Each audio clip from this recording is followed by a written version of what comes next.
I welcome you back for the technical session 2 of the dynamic process of the Earth. The theme of the session is deep crustal processing involving structure, metamorphism, magmatism, and metallogeny.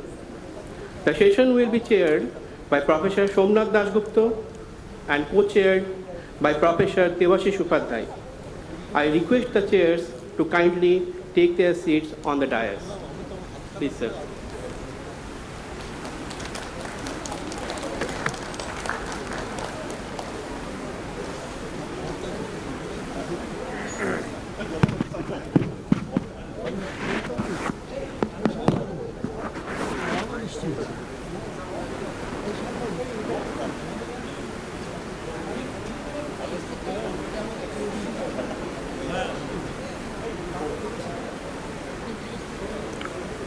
Welcome, sir.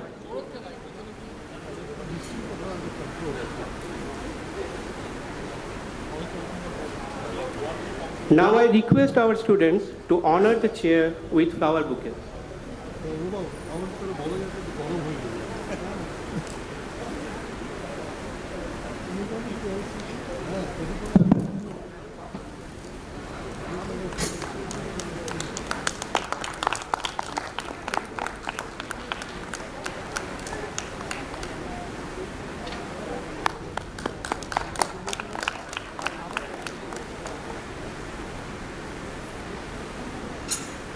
The timing for the keynote is 20 minutes, including question and answers. The following talk will be 12 minutes plus 3 minutes for question and answer. Now I hand over the session to the chair. Thank you very much and good afternoon everybody. With me is Professor Devashish Upadhyay. Devashish is with me. And we start this session and we are already running, I think, nearly 90 minutes behind schedule. So let's not waste any time and let me invite Professor Anupam Chattopadhyay for his keynote lecture on middle to lower crustal deformation, metamorphic magmatic processes in the Proterozoic terrain boundary shear zone of central and western India. Professor Chattopadhyay, please. Your time is 20 minutes, but please try to finish within 17 so that we can have 3 minutes of discussion.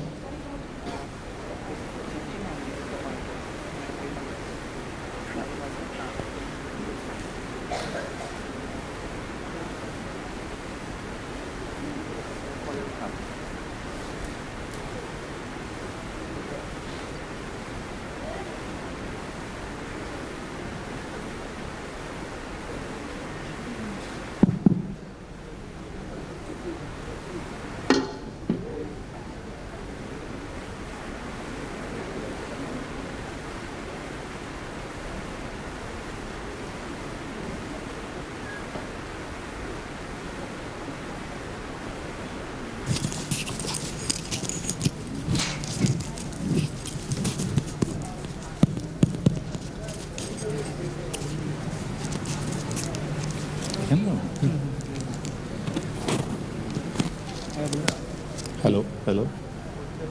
Hello, am I audible?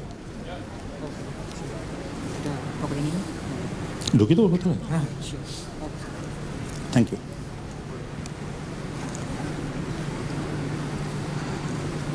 Good afternoon. First, I must express my gratitude to the Presidency University, its coordination team who are organizing this seminar, and especially to Professor Shankar Bose and Professor Gautam Ghosh for inviting me to this August gathering for talking on this particular topic. Of course, I have never met Professor A.K. Saha, but we are all inspired by his work. Although my work is not directly related to his legacy, but I will try to summarize mainly the deformation behavior, but of course with a reference to metamorphism and magmatism, which operate in the deeper crust. So to start with, how to define, as a structural geologist, how to define the deep crust? What do we mean? So as you can see here, that average thickness of the continental crust, as we know, is about 40 kilometer, because it varies from 25 to 70. So upper 10 kilometer is fully brittle, where the lithostatic pressure is less than 0.3 GPa, and the temperature is less than 300 degrees Celsius. Quartz does not yield by plasticity, so it is because quartzo-feldspathic rocks dominate the crust, so naturally bulk rocks are mostly all brittle.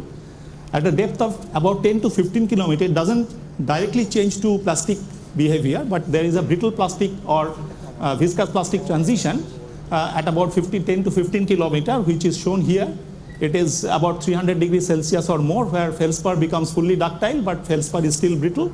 So a quartz-rich rock like quartzite will behave in a ductile manner, whereas a granite will still behave in a partly brittle, partly ductile manner. Now at a depth of 15 kilometer or more, when the temperature goes above 450 degrees Celsius or more, then feldspar plasticity sets in, and by about 20 kilometer depth, granites also become fully ductile. So feldspar-rich granitic myelonites, which are key ingredients for structural studies in our case, they occur below the brittle ductile transition down to much greater depth of the crust. So generally we'll talk about this zone, and the metamorphic signatures is roughly in the amphibolite facies regime.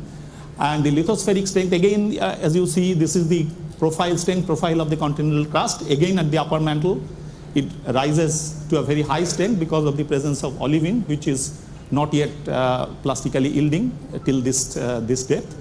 So this is the so-called jelly sandwich model, where it is alternately tough, then weak, and then again hard kind of behavior.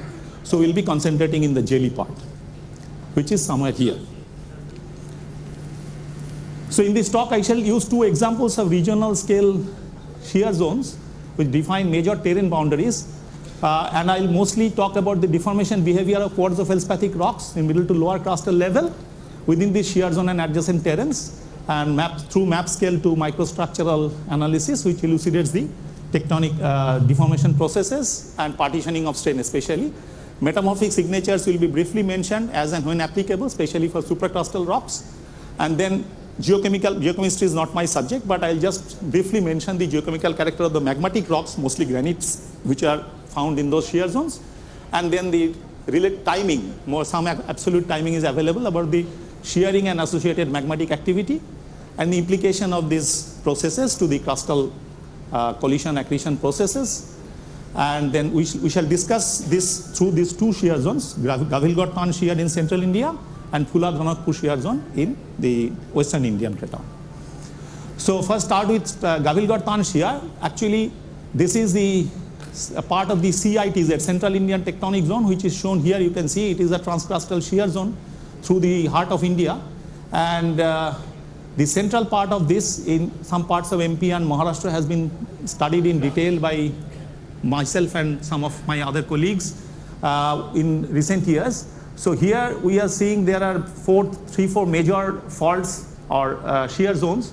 SNNF, Son-Narmada North Fault, South Fault in the north, which we call the Sonata zone. Then it just north of it, between SNSF and SNNF, there is the Mahakoshal supracrustal belt, and then there is a Betul belt south of the SNSF, and south of that we get the Gavilgod-Tan shear, which separates Betul belt from the Saucer belt.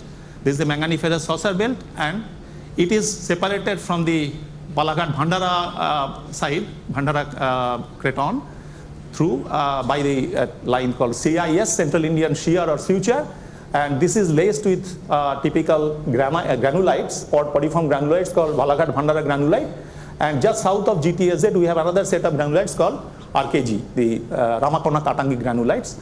The CITZ in general records an evidence of more than 1,000 million years of tectonic history from Paleo to Neo-Proterozoic, 2.1 or 2.2, 2.9 GA. So, but the rest I have already mentioned. The northern part, if you see some dates, available dates I have also mentioned here, 2.2, here it is 2.2 to 1.7. So these parts are mostly dominated by Paleo-Proterozoic dates. Whereas in this part, south of the GTS, you can see the Saucer belt, RKG and other, these granulites, they are largely showing the Grenvillian age, 1 to 0.9, 1.1 to 0.9 billion years. and the Balaghat Bhandara granulites and the associated Tirodi biotitanite, they show a Mesoproterozoic age, which is about 1.6 to 1.54, like that. So there are two terrain boundary shear zones available here. One is the BVG, of course, which is the boundary between the easterly trending northeast or northeasterly trending CITZ and the more or less south-oriented structures of the Bhandara Craton, which is supposed to be part of the South Indian blocks. The South Indian block at SIB is a conglomeration of Dharwar, Bastar and Singhbhum Cratons, whereas the North Indian block is mostly comprises the Bundelkhand Craton as well as the Aravalli Craton. So these two are apparently joined somewhere along this zone.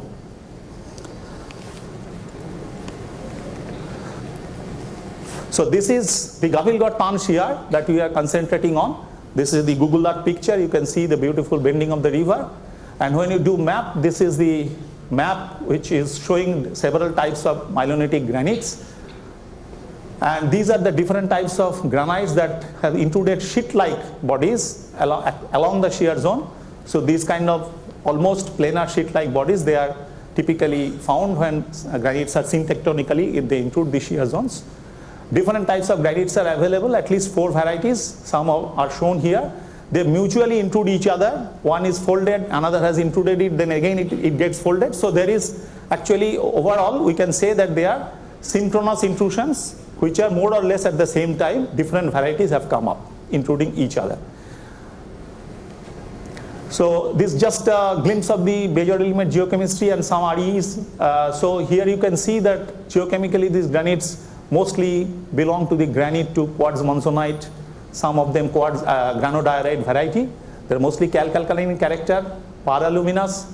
So people say that they are from a crustal melting source, possibly involving some metasediments. I'm not going to the depth of that. Now this is the structural map of the zone. You can see a very steep foliation everywhere, myelonitic foliation in the granite.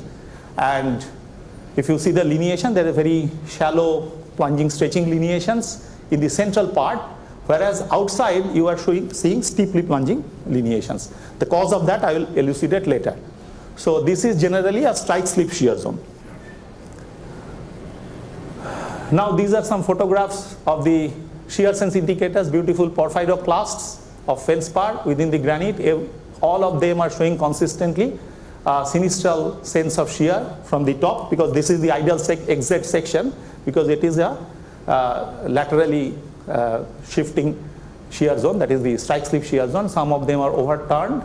You can see in one single band, you can see the sigma type and delta type. These are all beautifully showing the sinistral shear sense. Now these are the microstructures which indicate core and mantle structure of feldspar. So it shows that feldspar has recrystallized, along with quartz has of course recrystallized. So they are forming ribbon-like structures.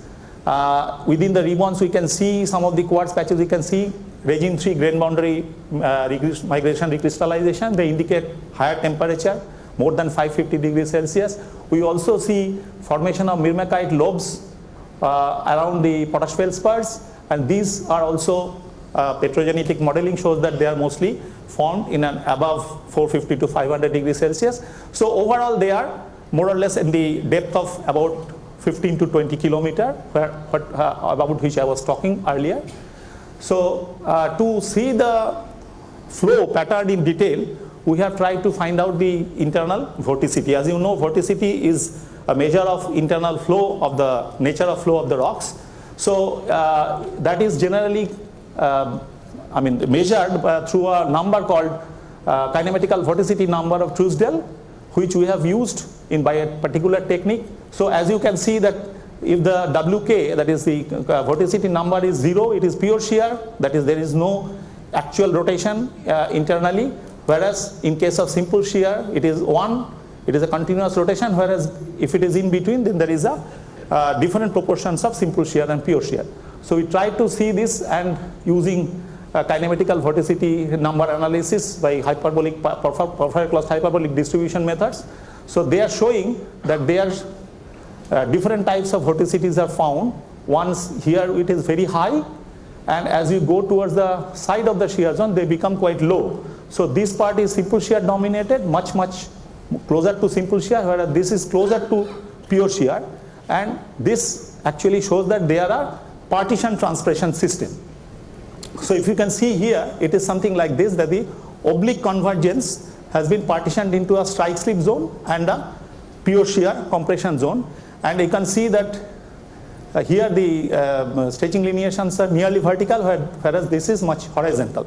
So it is something like, what I am perceiving is something like this that we are seeing here. And if you see the models of, say, Tikoff and Green, with increasing shearing, if it is a simple shear zone in a transpiration zone, then finally all these stretching lineation should have been vertical. But in the central part, we are seeing still subhorizontal lineation. So that means that simple shear has dominated this central part, and the pure shear is dominating the outer part. So the overall transpirational strain has been partitioned strongly between the central part and the outside portion. So we have done some UPB analysis, uranium-lead LA-ICP-MS analysis of the zircons from the granites, and it shows that they are broadly in the range of 1.05 to 0.95, clear, very clear, early Neoproterozoic age, Grenvillian ages. And the adjacent Ramakona-Katangi granulates, which are only 20 kilometers from the GTSZ, they are generally high pressure granulites, as it is written here, garnet polyurate granulite, mafic granulite, garnet amphibolite, and felsic migmatite gneiss. They are showing a temperature, pressure of about 9 to 10 kilobar. Bhomik and others, they have worked here, and that is a typical clockwise path, starting with high peak pressure temperature, followed by isothermal decompression and isobaric cooling. And the monazite geochronology says that their peak metamorphism is at 1.04, and decompression or exhumation of the granulites to mid-crustal level at about 0.9 to 0.94, which matches quite well with that of the saucer group, adjacent saucer group of metasediments further south. So we think that their genetic history is linked, and their possibly decompression of the granulites are related to the, the prograde metamorphism of the saucer rocks has led to release of fluids which may have found the retrogression from the retrograde part of the granulites. And there are several geophysical models which have tried to take them into consideration and made unified models. Double-sided subduction models have been proposed, Pacific type and others, but they do not really match with the, cannot explain all the possible geochronological and geological data that has been generated from this belt. I'll point out to one particular model that is by Aziz et al. 2017, magnetotelluric survey, where they have shown that out of these two, this is the BBG, Balaghat Bhandar granulite, that is the southern end, and the northern part, this is the Tanshiyar, Gavilor Tanshiyar, and this is the Ramakona Katangi granulites. Here they are showing that the conductive zone of magnetotelluric survey, they are showing very deep up to the mantle, this kind of conductive zone, whereas this is very restricted only to the upper part. So they are suggesting that the latest collision zone, or where very deep crust mantle boundary is involved during continental collision, that lies within this zone, the GTSZ as well as Ramakona Katangi granulate, because they are very close to each other. This is possibly an earlier suture zone which has been partly exhumed. So this kind of things, taking all this into consideration, one kind of generalized model can be like this, that there has been a northward subduction which created, these are taken from different kind of data. I couldn't discuss all these things here, but it started with, in the Paleoproterozoic, with the formation of Mohakoshal and Betul belt through a northward subduction of the Bastar Craton or SIB under the NIB. Then in the later phase, Bhomik and others, they have suggested that the Tirodi biotite gneiss and the BBG granulites, they have been exhumed and they are formed here at the periphery of the SIB in this time, Mesoproterozoic, through a southward subduction. And again, a renewed northward subduction led to the deformation of the saucer belt, the exhumation of the archaeologic granulites, and the final collision was along the GTSZ, where it is that transpirational strain has been accommodated, and possibly this is the last suture zone of the CITZ, where North Indian and South Indian blocks are finally stitched. So quickly, this has taken a lot of time, so quickly I look at the other one, the Fulad Ranakpur shear zone. This is in the western part of the Aravalli Delhi fold belt, and you can see the western side is the Marwar Craton, which is dominated by the Erimpura granites and Malani igneous soot and other kinds of things. But the eastern part is the South Delhi fold belt. You know that the Delhi fold belt has two parts. One is in the north, which is called North Delhi Fold Belt, and the southern part is called the South Delhi Fold Belt. The South Delhi Fold Belt normally shows at Grenvillian edges about 1 to 0.75. So we have examined this portion. There are a lot of work in Fulad area as well as in the Kui-Chitraseni area in the south by earlier workers. We have mostly worked here in the Ranakpur zone, and the area is dominated by calcareous rocks of the Kumbhalgarh and group, and underlain by the arenaceous rocks of the Gogunda group, which are equivalent to Ajabgarh and Alwar of the northern Rajasthan. And they are generally, age of sedimentation has been found out to be 1.2 to 1.0 billion years. And the major part of SDFB shows amphibolite facies condition of metamorphism. The peak PT condition has been determined at different places, like this, 7.7590, 6 to 8 kilobar, 572, 650, like this. And available radiometric edges show a dominance of Grenvillian edges in the northern part, while more late Neoproterozoic edges are found in the southern part. So this is the map that we have produced. One of my students, yeah, I'll possibly finish in time. So this is a map, one of my students who is a student of this university, ex-student, Kollan Hatui. We worked here, and this is the map. You can see several types of impure marble and calcareous rocks, which are lying here. In the overall trend is about north-northeast to south-southwest. And these are the different foliation and lineation data. You can see the lineations are steeper in the shear zone, where the Ranakpur shear zone, whereas generally they are having steep foliations. These are the axial planar foliation mostly of the F2 rocks. So we have F2 folds. So we have here at least 3 major generations of folds. The early folds are recumbent. The late folds are upright. Even you can see a hook-shaped pattern of the late and early folds together. Now these are the different, I have just made a collage of different metamorphic textures. I cannot discuss all of them. Generally it shows that prograde metamorphism is associated with the first deformation and formation of early isoclinal folds. Then the first retrograde event, 2 retrograde events are found, one in the early D3 event, another is the late D3 event, which are the translational events. Important is that the whole belt, if you take a cross section across the belt, it shows this kind of structure, flower structure, large scale flower structure like thing, where you can see a change in the orientation of the folds. You can also have folded terrain punctuated by steep shear zones, which are also translational in nature. In outcrop scale also sometimes you see flower like structures where granite is occupying the central part of the flower structures, and there are a lot of thrusts associated with it. Geochemically, these are mostly granitoids, and they are showing a general tendency of seam collision to volcanic arc granites. I'm not going into the detail of this. So we have done the ICPMS UPB zircon of some granites, selected granites here. They are showing age of about 850, 2 major age clusters, 995 million year, and then 850 to 820, which we are, sorry. So this is the general model that we have made of the different metamorphic events. So what is that?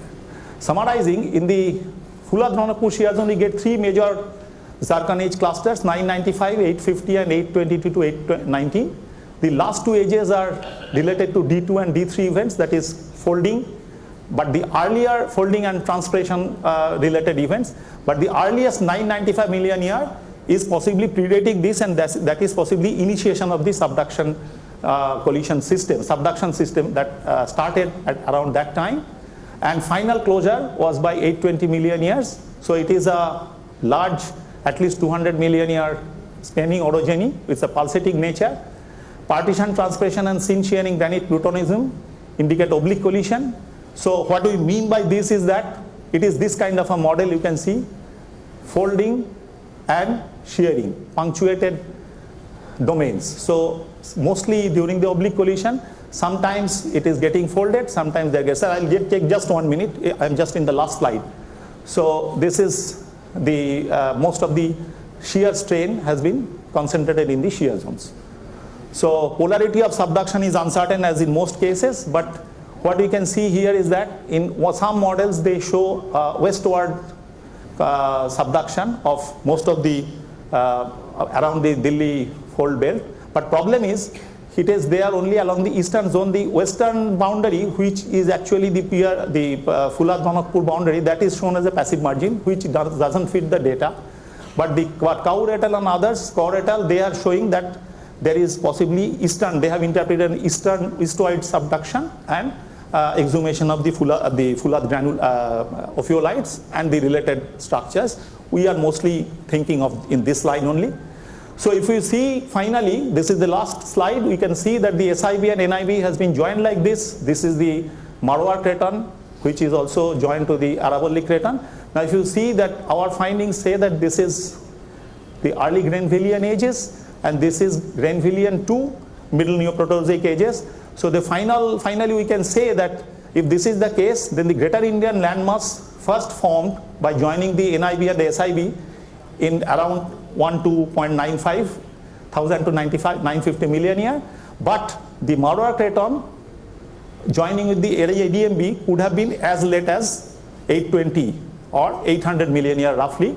So the in Greater Indian landmass in its present form might have been existing only from 800 million year or so, not really from the Grenvillian or Rodinian time. Thank you. This is the magnificent Kumbhalgarh fort. Thank you, Anupam. We can take one question quickly, if anybody is interested. Yeah.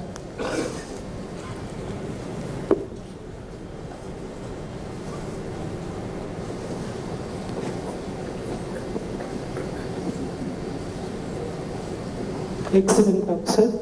So I was just curious about the first part of your talk.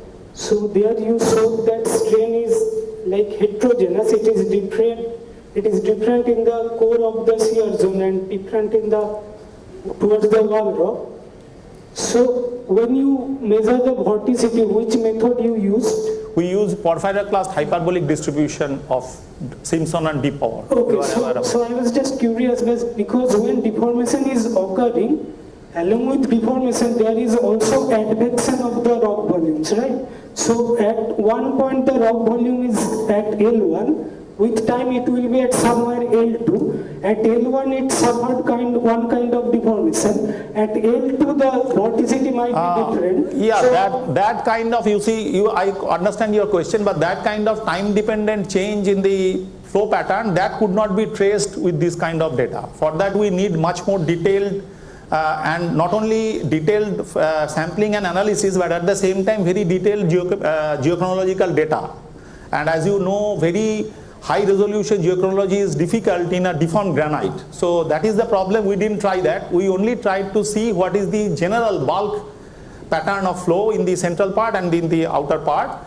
And if we go to the boundary of the shear zone, not only, just like I didn't show all the details, in the central part it is all highly simple shear, because you are seeing all kinds of simple shear deformation features as well as a very shallow stretching lineation, shear related. Whereas in the outside, as I have shown you, the stretching lineations become subvertical and the area is pure shear dominated. In between there are some areas where suddenly the stretching lineation totally vanishes.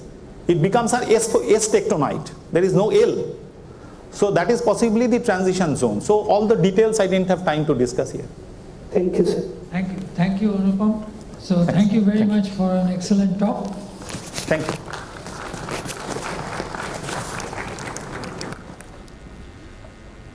So our next speaker for today is Professor Ajit Kumar Saha, and he'll be talking about the evolution of the Bundelkhand granitoids.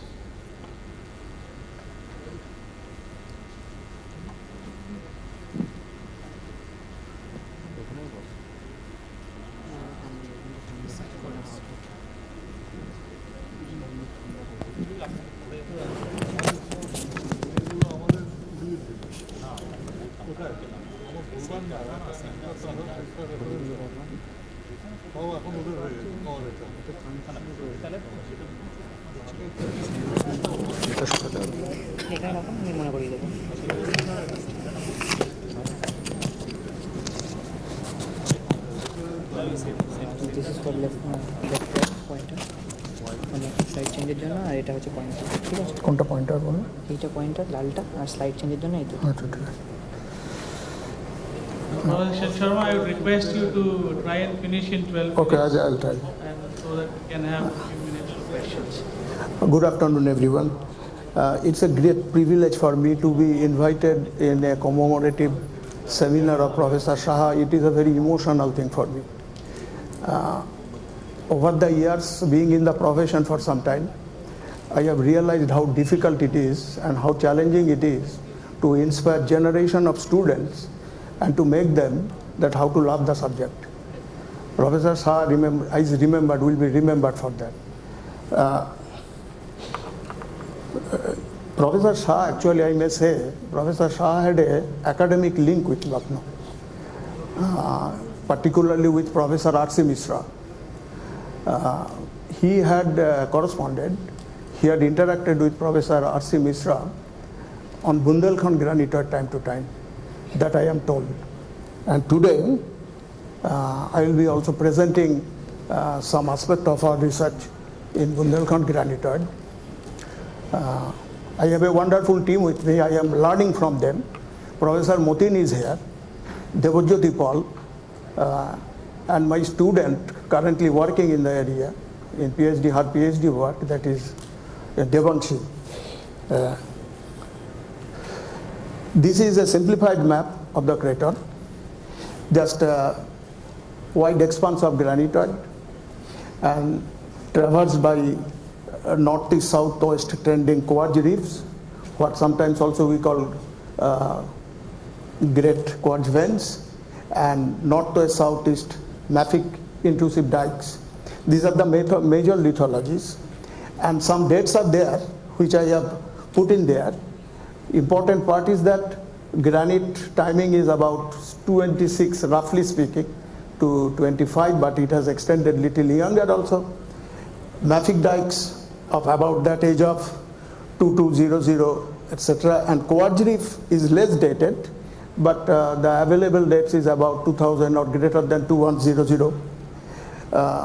So all these three units, important units, litho units, have been interpreted in terms of different tectonomagmatic events. When I plotted all the published data of the granitoid, all the published data of all the workers, three important informations comes out.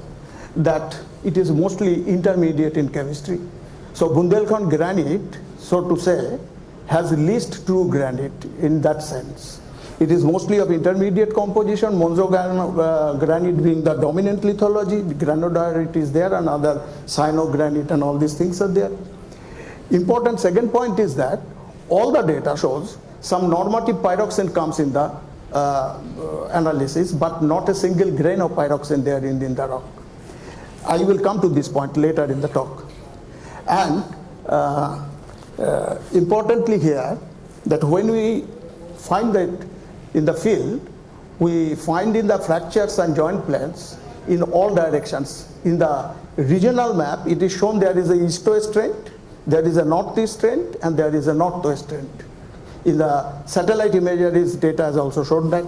We find that the fractures and joints practically diverge in all directions.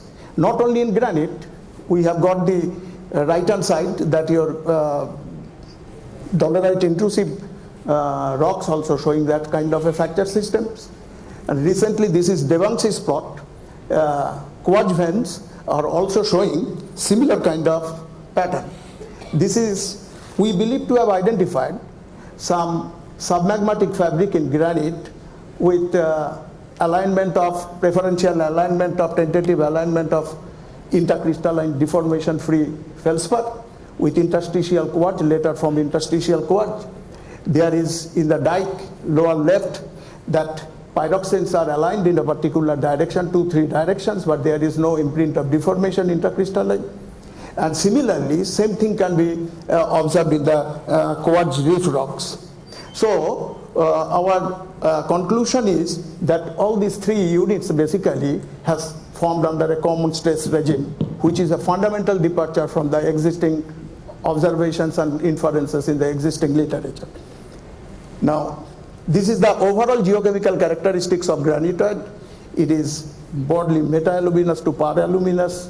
in composition. There are textural variation, of course. Fine grained varieties tend to be more paraluminous, and there is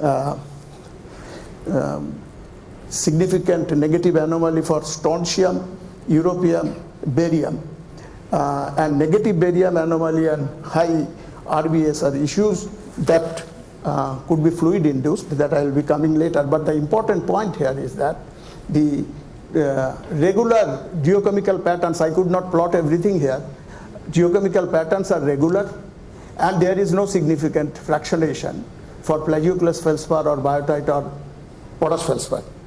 So it mostly represents its original composition. So what is the important findings for us? And I am a bit surprised also that our earlier literature, we did not find this information, but it is ubiquitous. That is your cross-cutting, mafic veins cutting across the granites. Even if you see this larger picture, the feldspars are getting aligned in a particular direction that we are interpreted to be submagmatic fabric, and that is along and across it, the micro veins, mafic veins are cross-cutting it. Backscattered image showing that integrate pattern, and there is this what we interpreted as your fluid activity, this veining network, and when it has following the feldspar cleavage surfaces, reddening, local reddening has taken place, and if you move away from these zones, the original gray color is there. So fluid activity is also responsible for changing some chemical compositions probably. And grain fractures, now here, the same veining is going, we could follow in the myelonitized granitoid. At the same time, the submagmatic fabric in the fine grained varieties also being defined by these mafic minerals very regularly. So our immediate inference is that this pervasive fluid activity probably started more or less when it was crystallizing, granitoid was crystallizing in the ductile regime, and probably the fluid activity continued in the brittle zone and in the brittle granitoid. So it has a protected history. Now, during this course, the replacement microstructures are developed in feldspars, in granite, and there is iron enrichment within the feldspar. And this is very regular, and this is the FEACM plot, and this is attributed to that fluid activity.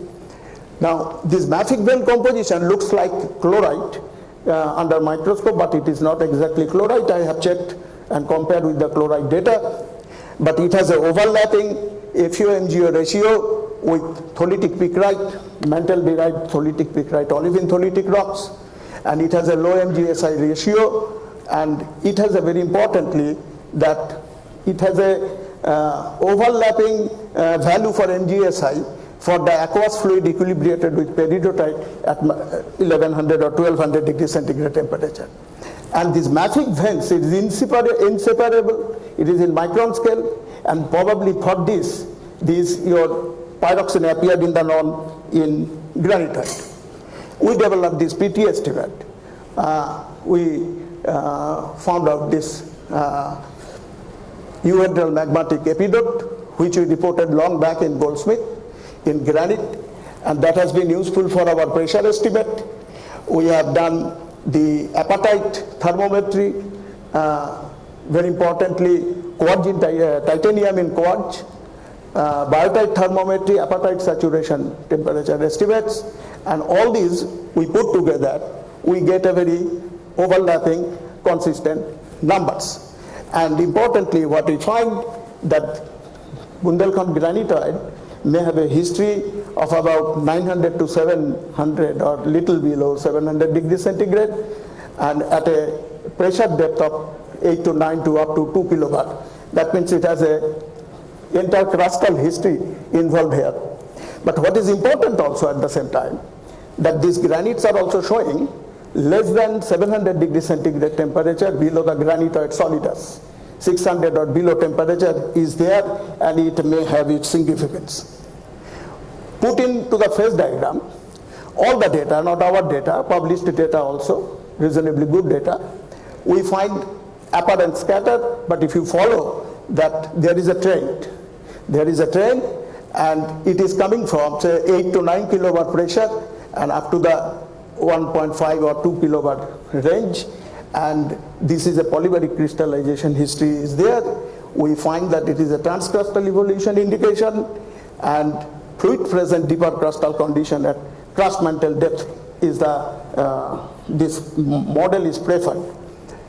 Now, this for the sustenance of this entire system, large silicic system or silicic to intermediate system, mafic recharge was key.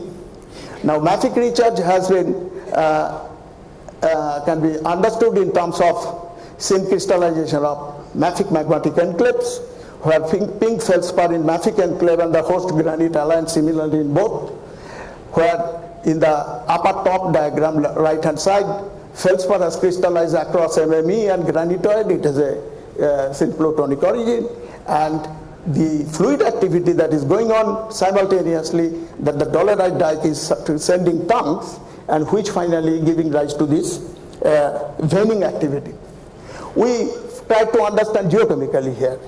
So when I measure this profile in the feldspars, we get this, there is a different iron and magnesium values are there, and when it converted into temperature, there is a fluctuating temperature condition is revealed in the during feldspar crystallization, which we attribute to your recharge events, and that is also reflected in potash feldspar for barium and strontium.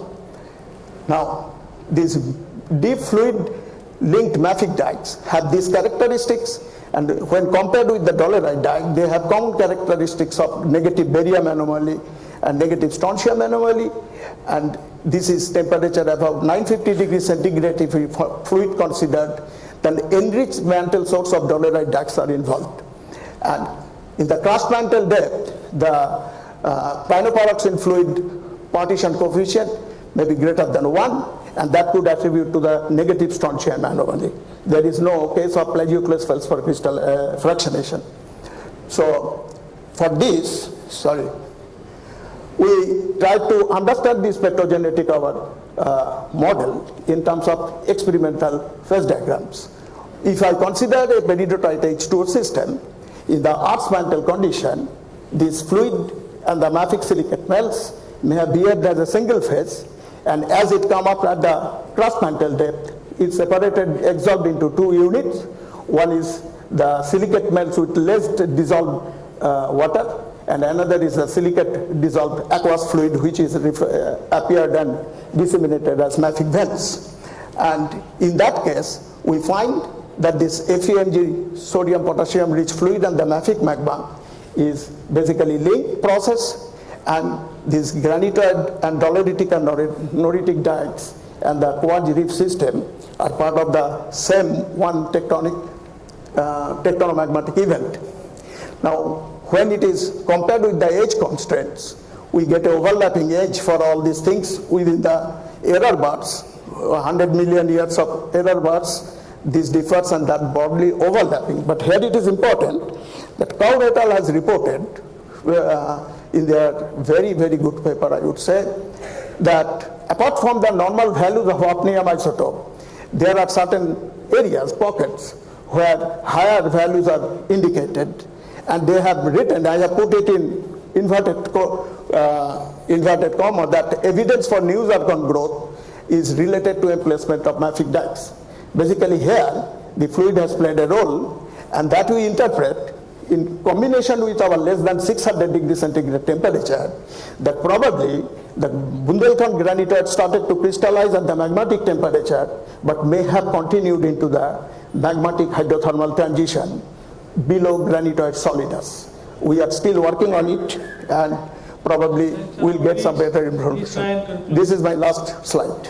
Implications that polybaric crystallization, transcrustal evolution for the granitoid in the Bundelkhand region, mantle crust, mantle fluid influenced bulk chemistry and non-mineralogy, negative barium and strontium anomaly is basically fluid induced, and hydra supercritical basaltic liquid basically absorbed into two fractions. One is the silicate dissolved aqueous fluid, and another is the less water bearing mafic melt that is expressed as dolerite dike in the craton.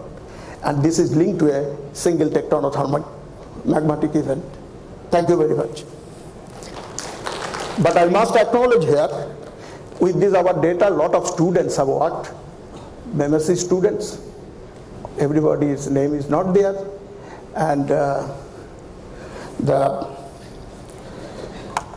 Okay, so we have all those people who have worked in field.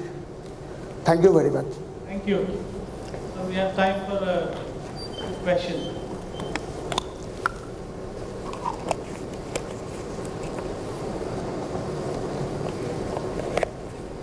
Okay. No questions, and we move ahead. Thank you. Thank you. Thank you. Very much.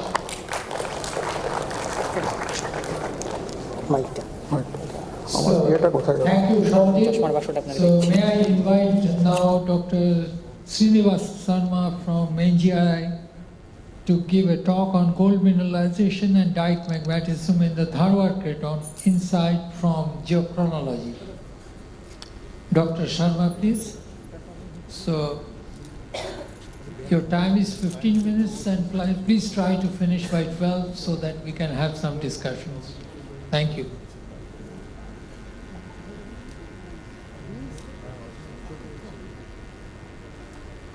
Please try. Okay.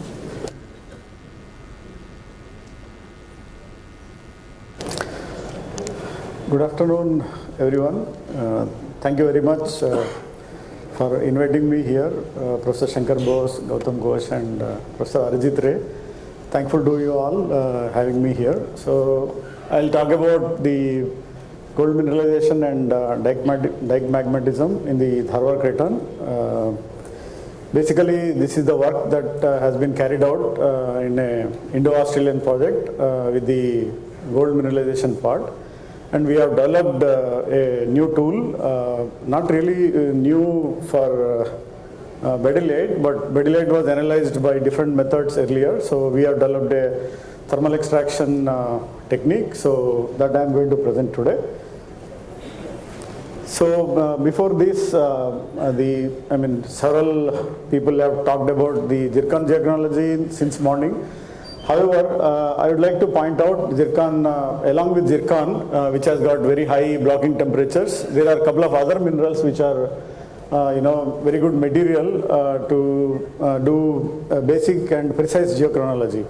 So zircon, which is a zirconium silicate, along with that there is a mineral called bedillite, which is found in most of the mafic rocks, which is very much amenable for dating, precisely dating. So we have used bedillite just like zircon in the mafic rocks, zircon in the felsic rocks, and bedillite in mafic rocks. And the next mineral that I have utilized for my gold mineralization studies is monazite.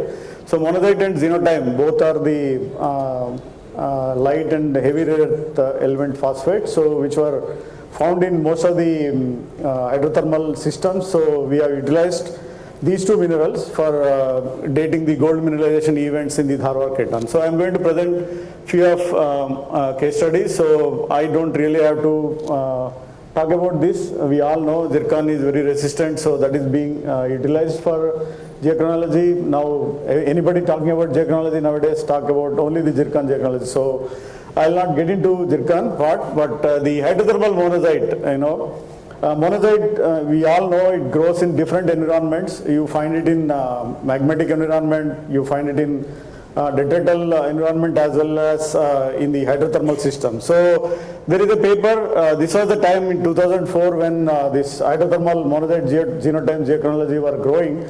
So these people, Shandal and Gotan, these two people have developed a criteria to identify what kind of monazite or what kind of phosphate we are looking at.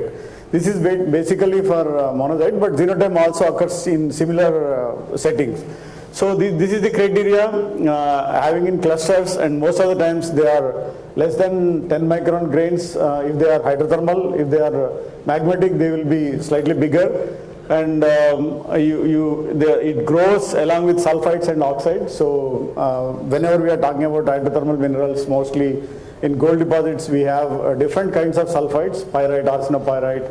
So if monazite is growing along with the, or if you are able to establish the paragenetic sequence if the monazite has grown along with these hydrothermal minerals, that is the ore minerals, then we can certainly say that it is paragenetically grown along with the gold mineralization. So we have identified like that by looking at several thin sections, 30-40 thin sections to identify some of these datable minerals.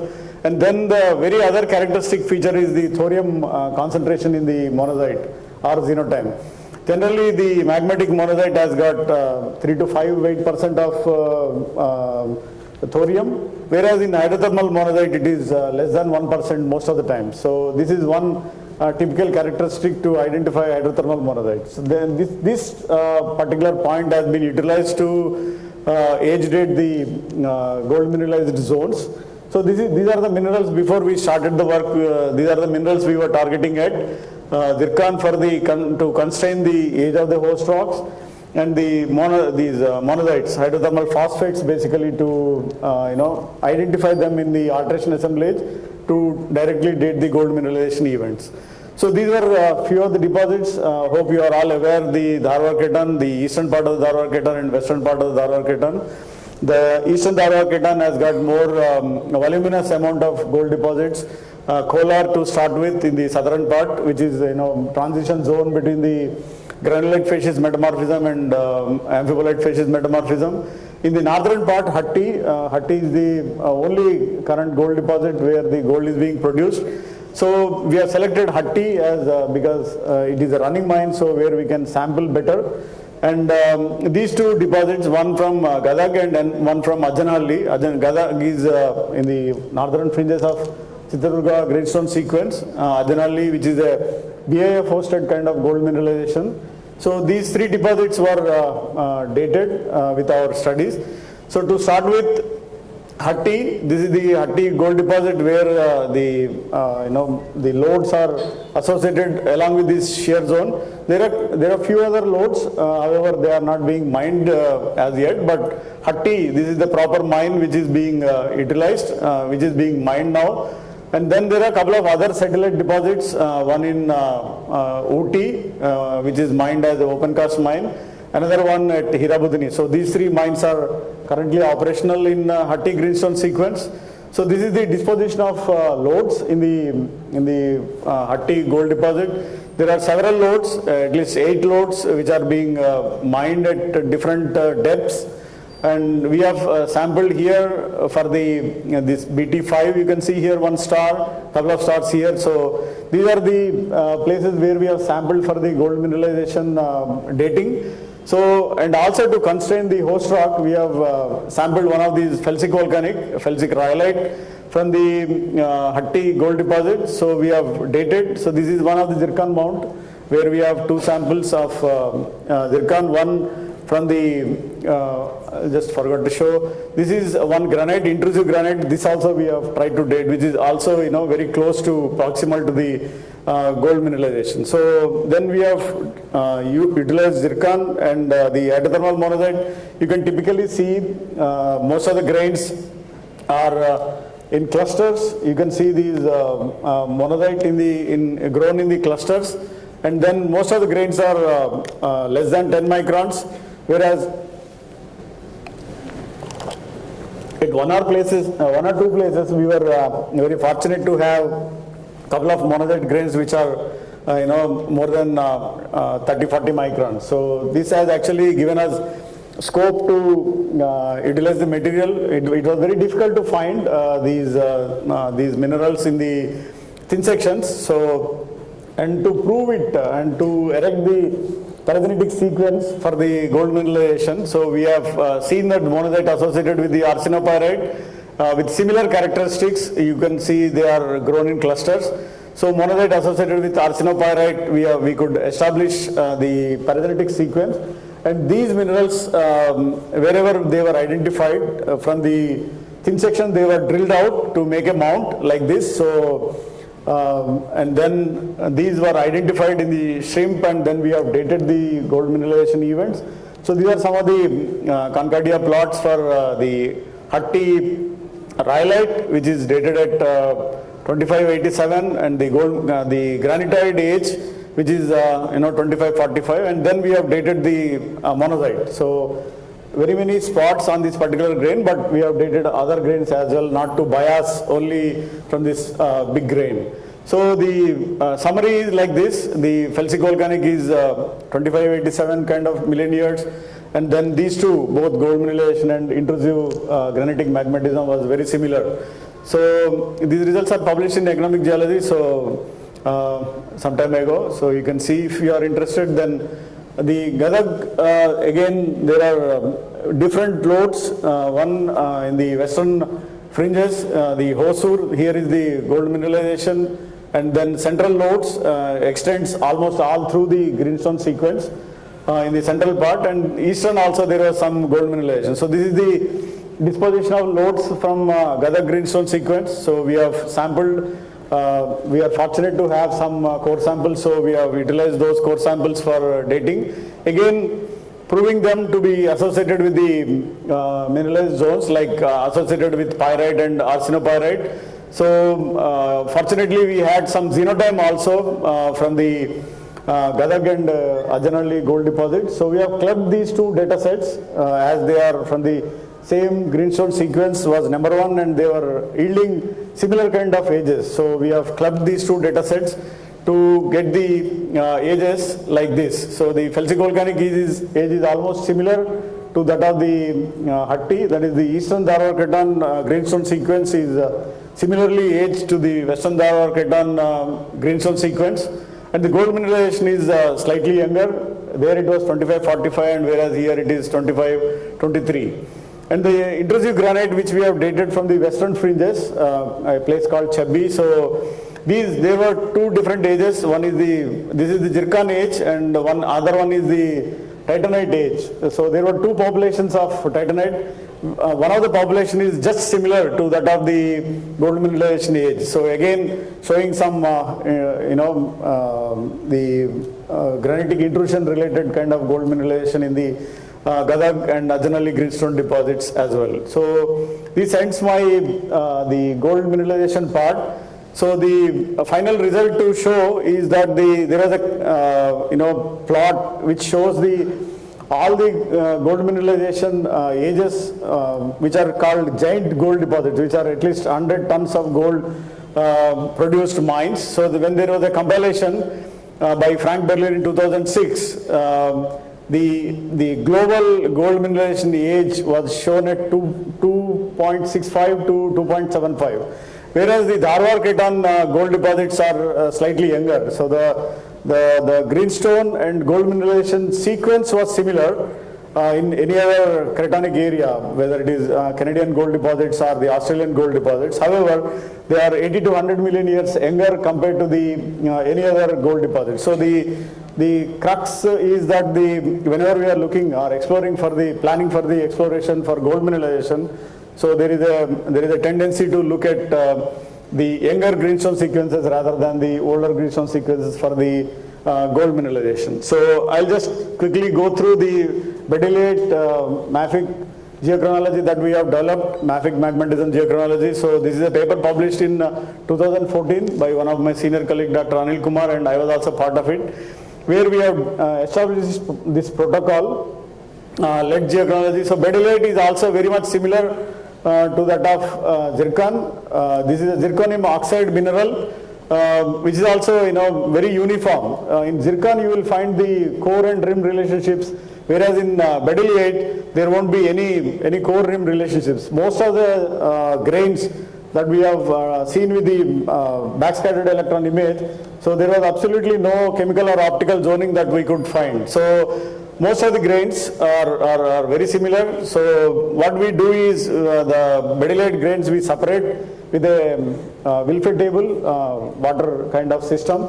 There is no hazardous material that is being used. So they all directly go onto the filament straight away, and the data is collected almost at 1500 or odd temperatures, wherein the entire bedellate grain actually dissociates to give the lead. Very good peaks of 4 isotopes of lead are being calculated. So we started with a Phalaborwa bedellate, which is being used as a internal standard in several of the shrimp and other isotopic labs. We got very good age, which is very similar to the age that is given to this particular standard, though the MSWD is slightly higher in this particular case, but as the procedure protocol we developed, the MSWD has reduced and we are able to obtain very good ages. So this is the distribution of the mafic dikes.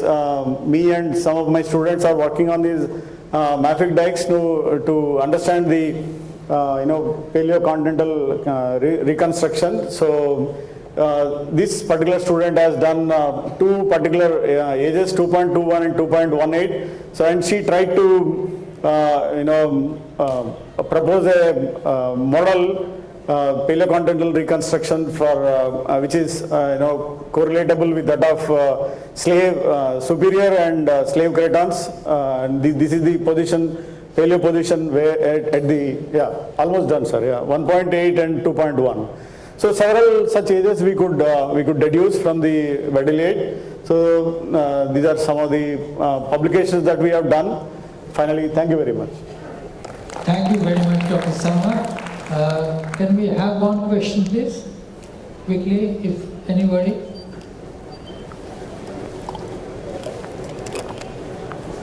No. Okay. Thank you very much, Dr. Sharma, for your excellent talk. Thank you, sir.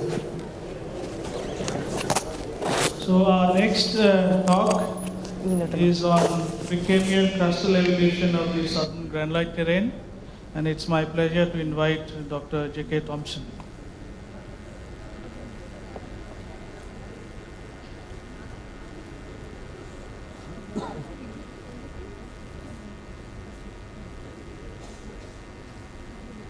So I request you to try and stick to 12 plus 3 if possible.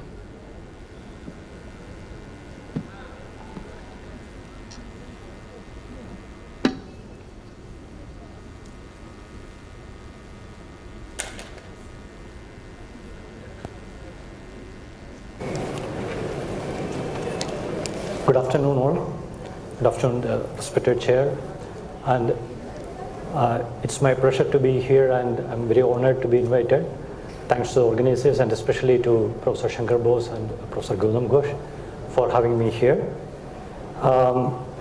This topic actually, my scheduled talk here, the crustal evolution of the Precambrian southern granulate terrain, India, new insights and implications. The insights comes from series of work we have done over the last few years at NSS with my PhD students, as well as from the data we collected as part of the NSS core programs. The implications, of course, are based on the interpretations we have on the data.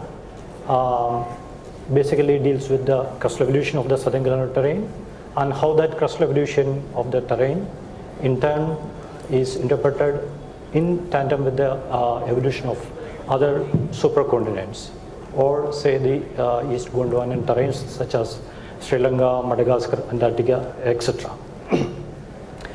So basically this work is almost a resynthesis of all the data we have collected, as I said, by the students and the PhD produced, and most of this work is published as well. So this is a very familiar picture of the southern granulate terrain. Most of you may be aware the vast expanse of the Precambrian, the southern granulate terrain, or SGT, is well known. Starting from the Darwar Craton and up to the Nagarkol block in the south. The interesting thing, or the importance of SGT is such that it has a vast crustal evolution history, ranging from the late Archean or 3.3 to say the Cambrian. So in fact, to study, as we know that all the Precambrian terrains, we say that they are windows to the lower crust or eyes to the lower crust. So if we have a multiple if we have a continuous crustal evolution history over a period of time, then it's very easy to understand, or if you correctly or pinpointly, if you deduce the geochronology or understand the problems there, because there are multiple tectonic episodes marked. There are different magmatism, metamorphism, other deformation episodes, all imprinted over a large period of time. So if you try to understand, if you deduce the precise geochronology and link with the pressure temperature pulse of these granulates, high-grade granulates, it can definitely point, or if we can better our understanding on the, as well as the crust evolution of the terrain, as well as on the Precambrian tectonics as well. So that was our aim when we started this, but I should say that I'm not the one who started it. The NSS had such a rich legacy of working on this terrain. So as part of the core programs, I also continued and my students joined it. And as I said, it has got a very large protracted crustal evolution history ranging from 3.5 to 390 MA. And there are many controversies. The Dury and Holt from 1980, when he published the first papers on the southern granular terrain based on the Landsat imagery, divided the SGT into distinct crustal blocks based on shear zones, alignment, or the structural trends. And later, Dury et al. In 1984, again, on basis of the Landsat imagery and structural trends, dissected the SGT into distinct crustal blocks. Even after almost 5 decades, many controversies persist. Basically, it's all linked to how these distinct crust terrains or within the SGT evolve, where they are similar, they evolved uniformly or homogeneously, or where they have a distinct evolution history within its own, or where the structure of the shear zones, the trends of the shear zone varies. So there are many controversies exist. Hundreds of papers have come out of SGT. If you have a casual glance in the literature itself, or science directory if you take, you can see many groups working. I know that some groups from Presidency as well work on this terrain. And so even after all these 5 decades, there are some fundamental questions still remain unresolved. Mohammed Talukdar in 2022 in Earth Science Reviews has given a very concise and a very precise compilation of all these problems. We can just go through that to understand all these problems as well. So to say, the SGT is divided basically into two based on the age of metamorphism and the age of the basement rocks.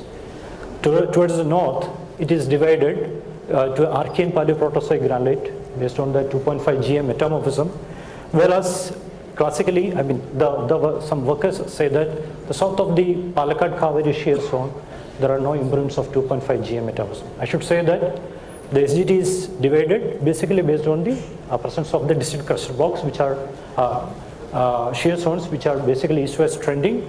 And towards the north, we have the, most of these greens are the Charnakite enterobite massives or Charnakite granite massives. And to the north of this Palakkad Kaveri shear zone, we have the late Archean Charnakite massives such as Nilgiri, Biligiri Rangan, Shevaroi, Kodlimalai. And the south of the Palakkad Kaveri, we have the Varshanad Hills, Cardamom Hills, and then again in the Nagarkoil. So all these terrains has got distinct evolution history. So my problem is just twofold. I'm not going to make a very detailed presentation on the geology or anything, just to try to understand two fundamental things. Where the Archean crust, as some workers say, is restricted only till Palakkad Kaveri shear zone, which they say it's a suture zone, which is, as they argue, it's a trace of the old Mozambique Ocean closure. So it's formed at the terminal stage of the East Gondwana or East African orogeny at the terminal stage of the East Gondwana. Or where this Archean crust in the north continues south of the Palakkad Kaveri shear zone, where it extends. But still, again, there were many workers, for example, Ghosh in 2004, after that Plausa in 2012, then Brand et al. In 2014, they argued that there is an extension of Archean crust south of this Palakkad Kaveri shear or suture zone. But till where?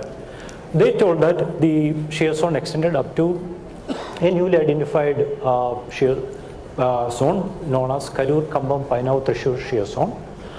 But again, Brand et al. Told that no, it's still further extent where it is still divided into two.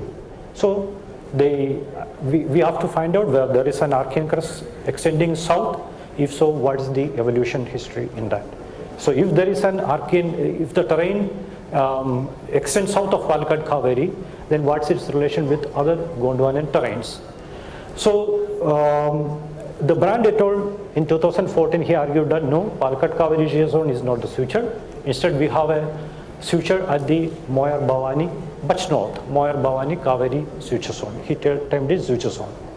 So basically, there are two fundamental, as I said, there are two fundamental questions. Where is the suture lies?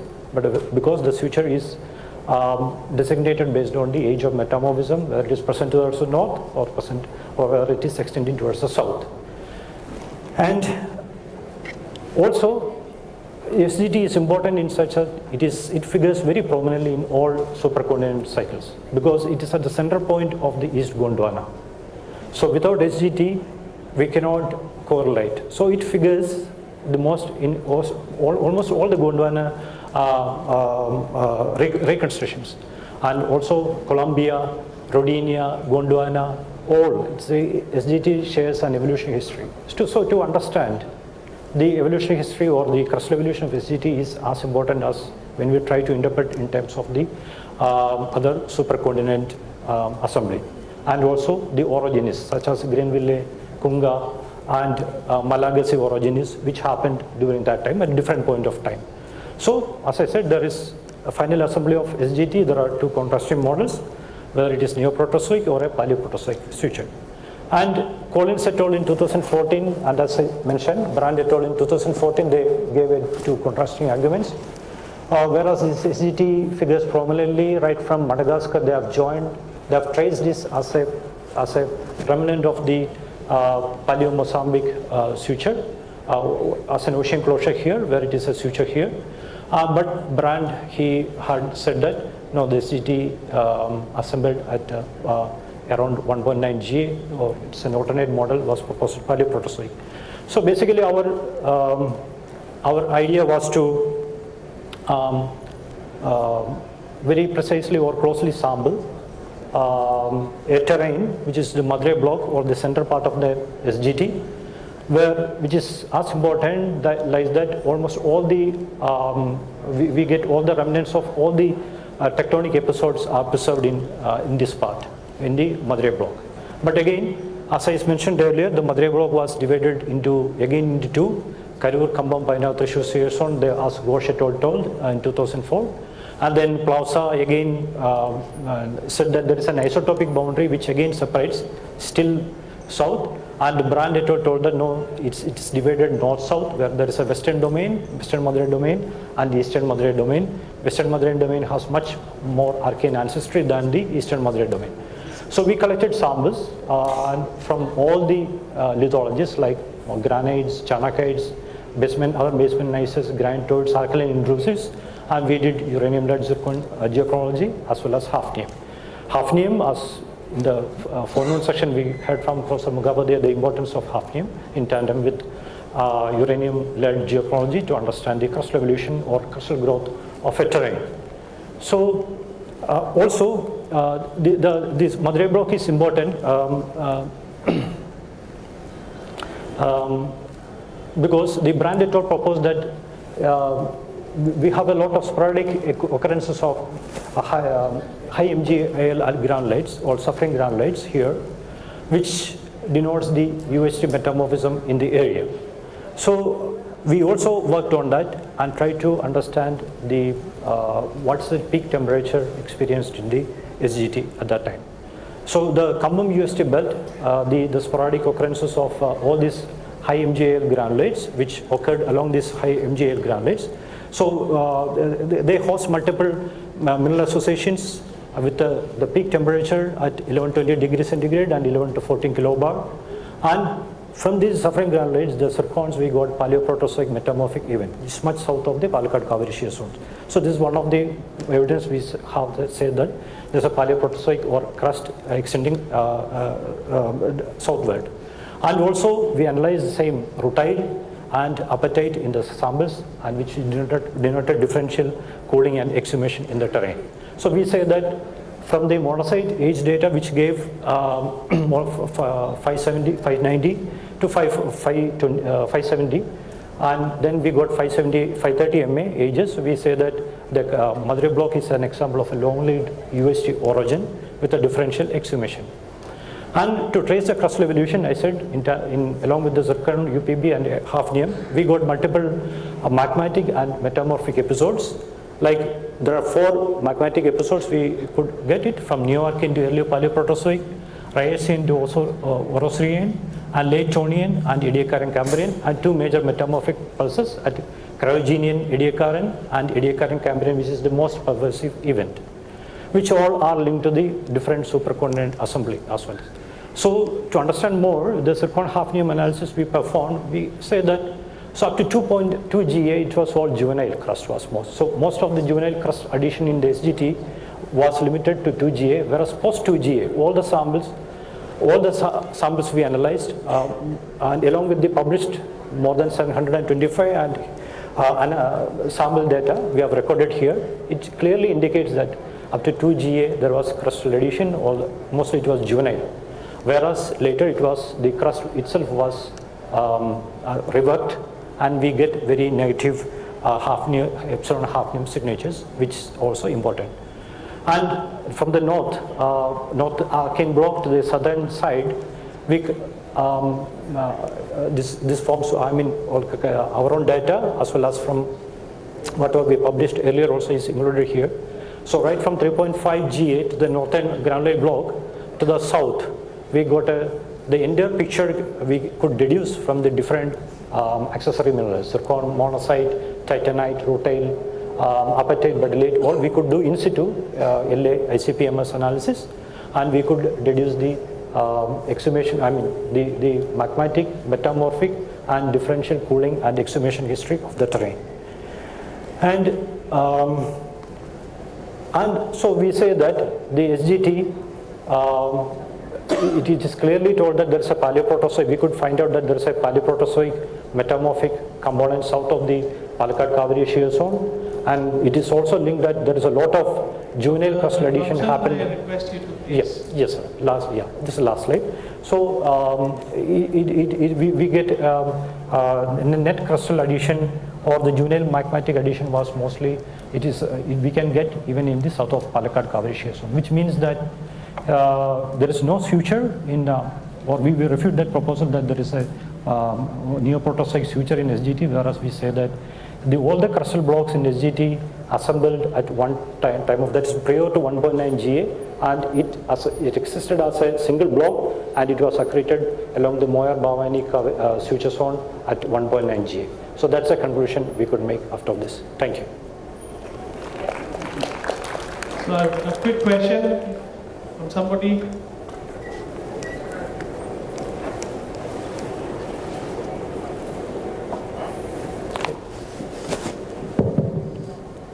Excellent talk, sir.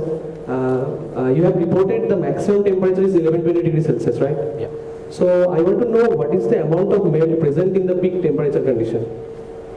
I was not looking into that metamorphic aspect. I was just saying that we dated that suffering granulate. So I didn't look it into a metamorphic aspect. Sorry for that. So I was just trying to identify the peak PT conditions and then trying to link the identify the age of that terrain. So is there any melt structure present in the field or the melt escaped? Because the temperature is so high. So yeah, it's all the we all gets from the metapelites of the metasedimentary protoliths. We could understand. So definitely the modeling part I didn't do it regarding the melt part, etc. I have now done that. Okay, thank you, Dr. Thompson. Thank you, Dr. Thompson. Now, may I have the pleasure to invite Dr. Moumita Talukdar now. Some sort of gender balancing at last.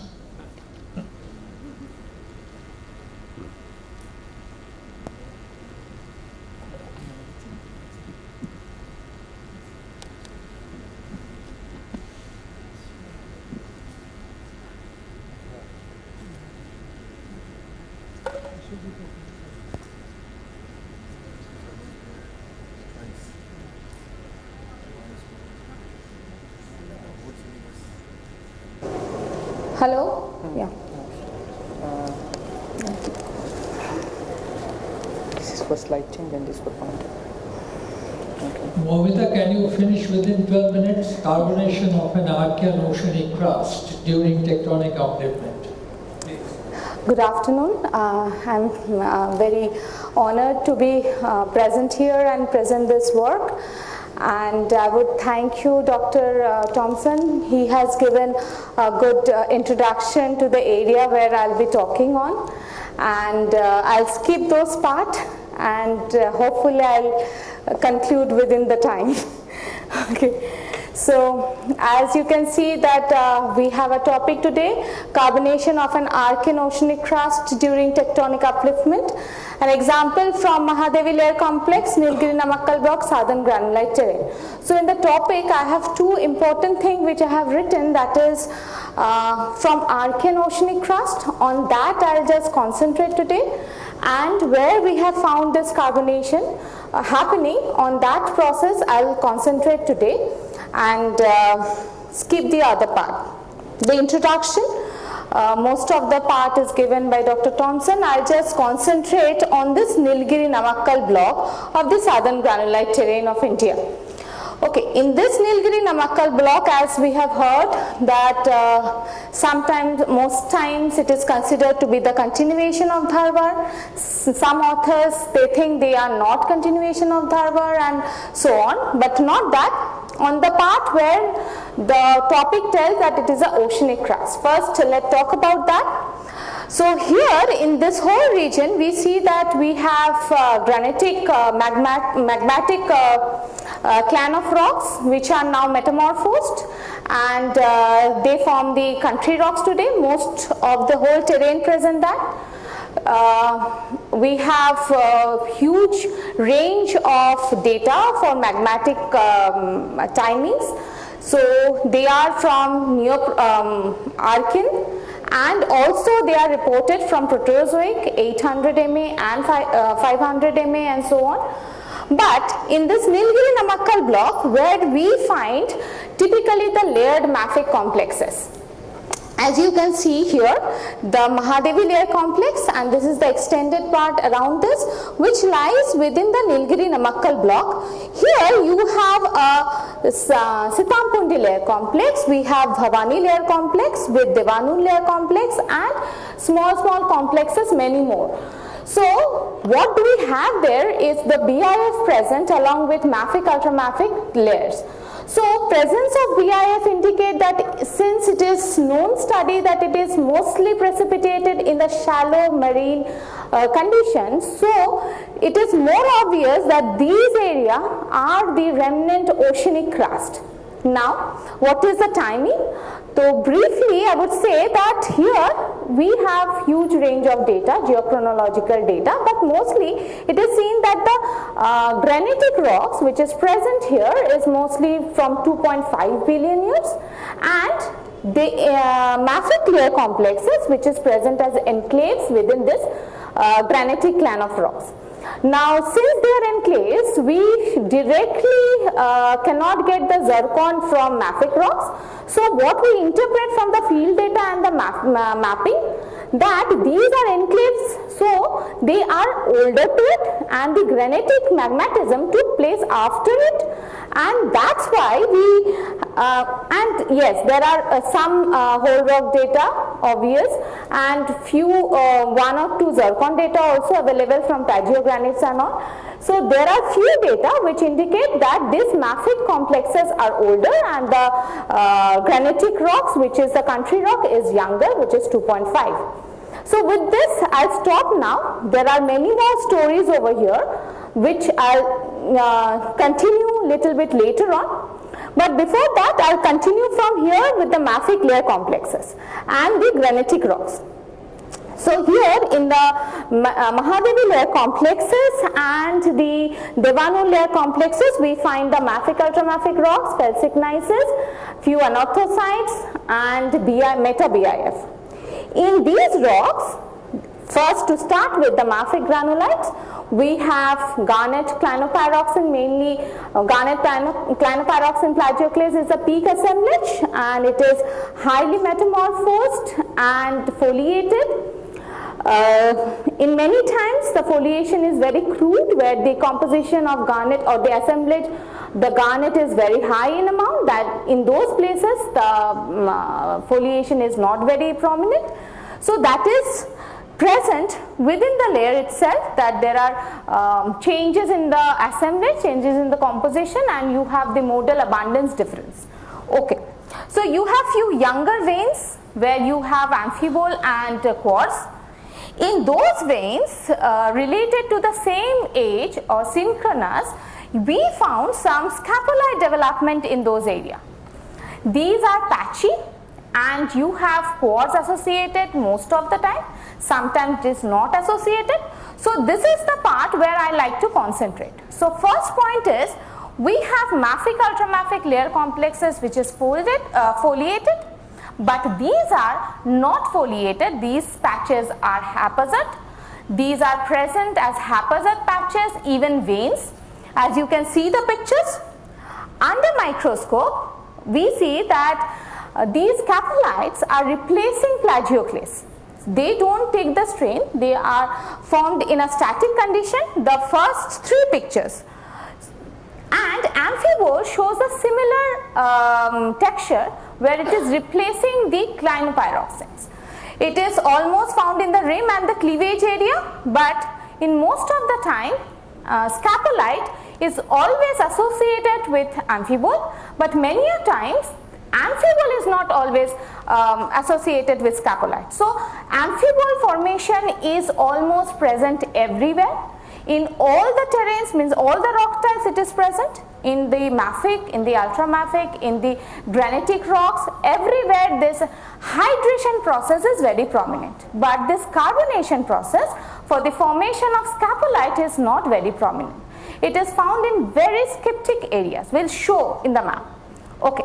The later phase where we found another carbonation process, that is the calcite formation. We found veins cross-cutting the scapholite itself, so that means the calcite has formed much later on after the scapholite formation. So we did some textural modeling, but what we kept in mind that since the scapholite has replaced the plagioclase, almost pseudomorphically it has replaced, and the amphibole has replaced the clinopyroxene, pseudomorphed it. So we have taken one thing constant, that is the volume. We have kept in the textual modeling the volume of plagioclase and the scapholite same, and the volume of amphibole and the clinopyroxene almost same. So we have done this calculation and done the textual modeling. In places where scapholites are found almost always, mostly this reaction is present almost always, where scapholite is and amphibole form simultaneously in that place, and in very few area where amphibole free domain is present, scapholite is present. So another formation, the last carbonation process were modeled and amphibole calcite were formed. Okay. Now what we get from this reaction modeling? That is, we find that here you have scapholite formation where calcium and sodium released. Sodium is released almost every time. This indicates most of the time that you have fluid in it. Yes, of course, hydration and carbonation needs fluids. So yes, so there is fluid involved. Now the question always we have to keep in mind that this fluid is coming from where? Okay, so to that question only we will go to. Okay. Next rock type, the felsic gneiss. We have two varieties mostly. In the thin section we will understand the first two on the top. We have mostly the association of biotite, and we have orthopyroxene, clinopyroxene amount is very less. And the next two assemblage, means next two pictures show the clinopyroxene, amphibole. Orthopyroxene is very less, but orthopyroxene, clinopyroxene and amphibole is present at the retrograded phase. So in the top two, biotite is the retrograde phase, and in the bottom two, amphibole is the retrograde phase. Okay, so hydration is solved. One biotite forms, another one amphibole forms. Here, many a times we get to see that anchorite is replacing the biotite. So that incorporates the thing that biotite, that means the hydration is earlier and the carbonation is later on. So we get that information. Next, in the bottom picture, we see scapolite formation, and in here we found some pyrite inclusion within the scapolite. So in many ore forming processes in this Khan area, we find many a times that sulfite is always associated with carbonate, and we find this kind of association present, but in this case we could not do the sulfur isotope and trace the fluid, because you can see from here that these drops are very tiny, the drops within the scapolite. They are so tiny that we are unable to do the isotope study, so hence we could not do that study further. Next, if we go to the meta-BIF, we have clinopyroxene, orthopyroxene as a peak assemblage. In the retrograde phase, we find apatite is being hydrated to dufrenite. The magnetite is carbonate or carbonation happened to siderite, and few times we found few grunerite, which is not shown here since I have concentrated only in Mahadevi layer complex in and around area, but in other places we found some grunerite forming where it has replaced these CPX. The textural modeling shows that here again we have some Mn coming out, the Ca coming out, and siderite has to give some quartz, which we found few quartz domain over here also, and Ca coming out, and also this could be in the process of fluid metasomatism, otherwise we cannot get this kind of textures. Even the texture also will tell you through the fractures, forming veins and replacing, so all these textures also tell that it has to be a late stage without deformation and fluid activity. Going to the scapolite, since we cannot do many things with dufrenite or pyrites are very scanty, and we do not have much of carbonate mineral assemblage, it's very small, we did try to do something with the scapolite. In our study, I have given for the students specially, I have given the composition of different varieties of scapolites. Here, in our study, meonite percentage, that means how much we have the meonite, we can calculate that with the terms of Ca and Na exchange. Okay, so meonite percentage we got up till 76 to 72% in mafic granulite and around 67% in average in the felsic gneiss.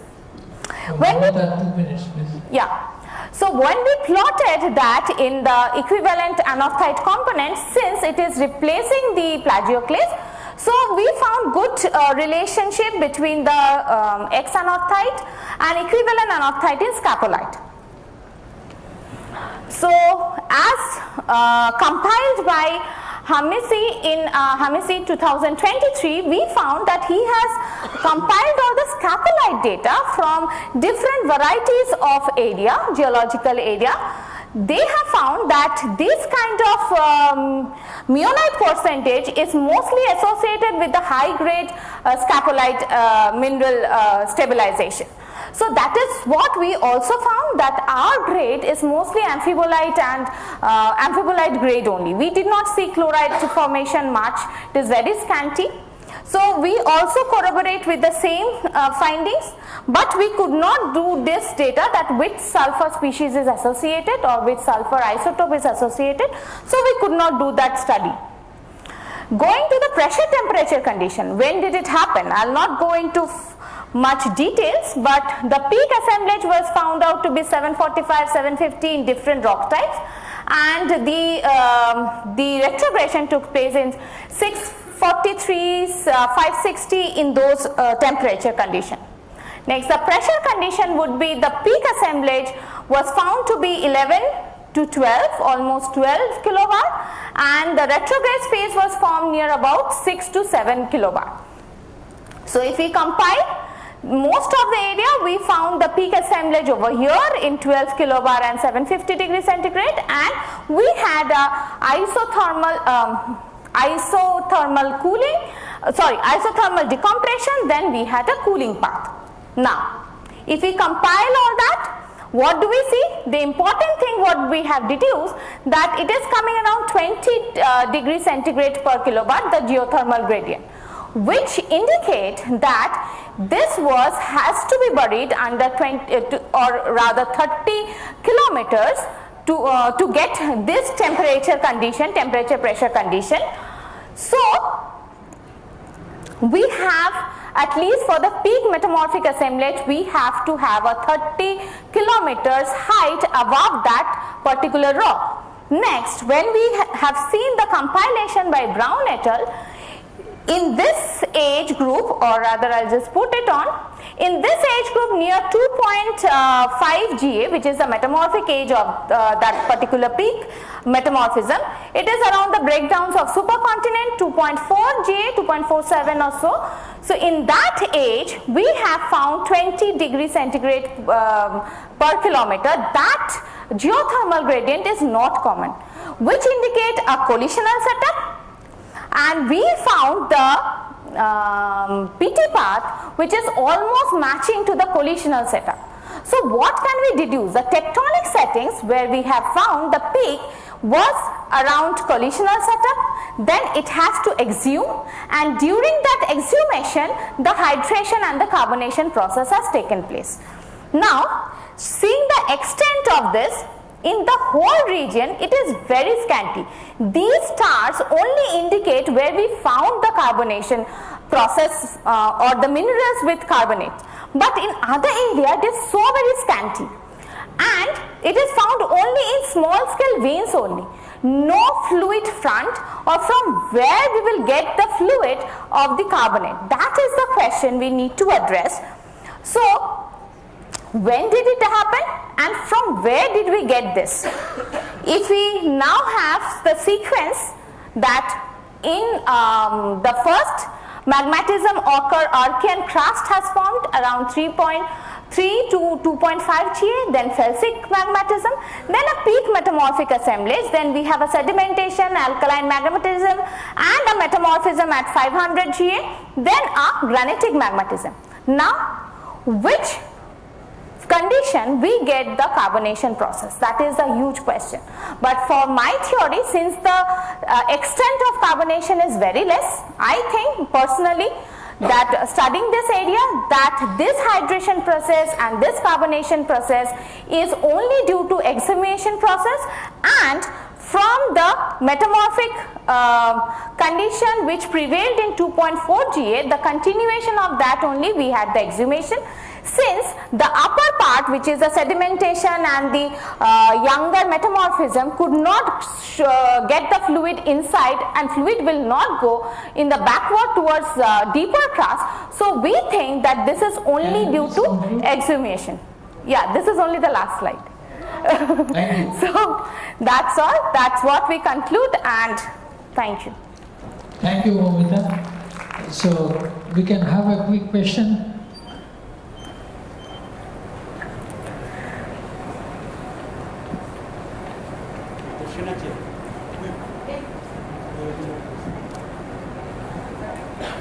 Hello, thank you for your delivery. Now I wanted to know what you are telling about some carbon fluid. What could be the source? Actually, you didn't mention this caprolite formation replacing the plagioclase. Is there any source? Is there any shear related relations from which the carbonate fluid has come? Sir, there are carbonate. Because I am adding to you here. There is a lot of carbonatite occurrences along this Sevattur and all these things, and the Moyer-Vavani lineaments, all right. So, is there? Do you think about that? Is there a carbonation due to some carbonatite fluids? So those carbonate fluids, those carbonatites are from this mafic ultramafic layer complex age, like 3.2 to 2.5. So they have come And with that only we have a few alkaline rocks are there which are younger, but we have mostly the magmatic, the carbonatites and the mafic layer complexes are older. Now, this ultramafic related fluid which has in these things, your country rocks, these granites or charnokites, no. or the mafic granite, the basic granite. There is a lot of changes you can see. Yes. The pyrox in the basic granites, CPX altered by the rim of amphiboles, or in plagioclase charnokite you can see, or sorry, in some other basic charnokites and all these things. You have seen that the plagioclase is replaced by scapolite, and carbonate fluids are partially included within this area. Sir, what I wanted to tell in very short that there is no fluid front, or there is no very much extent of fluid change, means fluid going, fluid, any carbonation process. Only it is very scanty and in discrete way. So I think that this carbonate fluid was trapped during within the rock itself, and when it has uplifted, that actually stabilized the rocks. Anyway, I think in the calcite you should say this carbon oxygen isotope. They are the all carbon of the meteoritic carbon. Yeah. Sir, we will try that. But already by the many other workers. Okay. Yes, sir. See the carbon isotope. But it is so very scanty. We tried micro drilling also. Okay. You can discuss this later. Yes. Thank you very much, Momita. So our next speaker is Dr. Amaldev, and he will be talking about in situ LAIC PMS analysis of accessory minerals.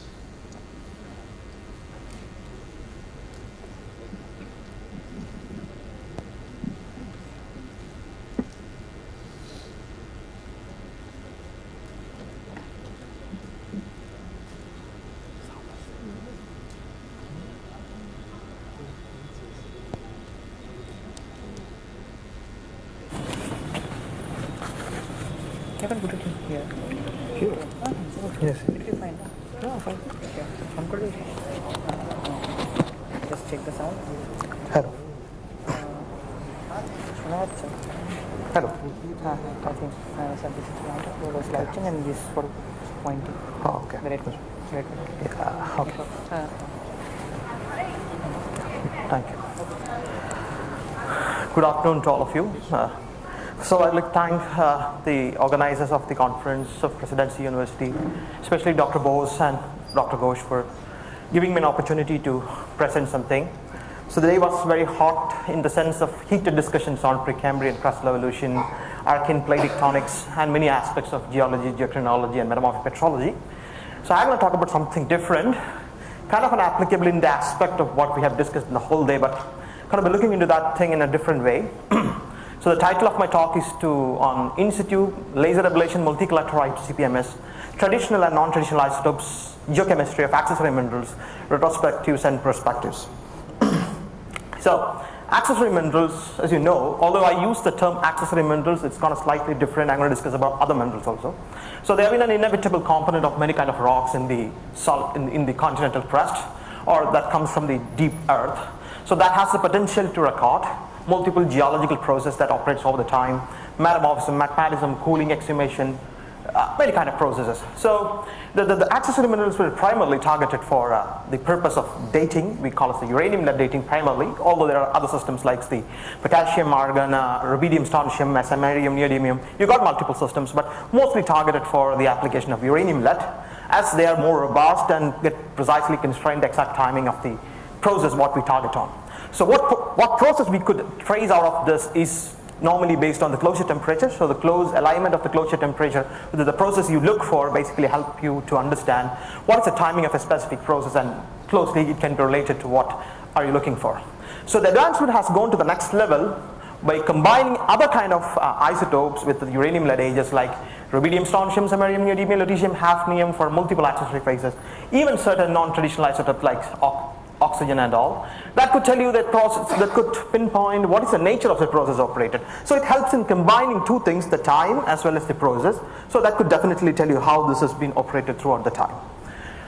So looking into it, how it has been done, So the branch of isotope geology has evolved into such a level that you could extract information even from microdomains or very smaller area of sample areas. So traditional isotope geochemistry involves mostly in the reliability of something called as column chromatography, where you have to undergo rigorous chemical treatments and processes to elute out the mineral of target, and then you could analyze the sample for the specific isotopes what you look for. But the advancements in laser ablation has turned out the things in a different dimension, where you see this kind of complex sonings, the ability of accessory minerals to record multiple processes in the context of age as well as isotope signatures.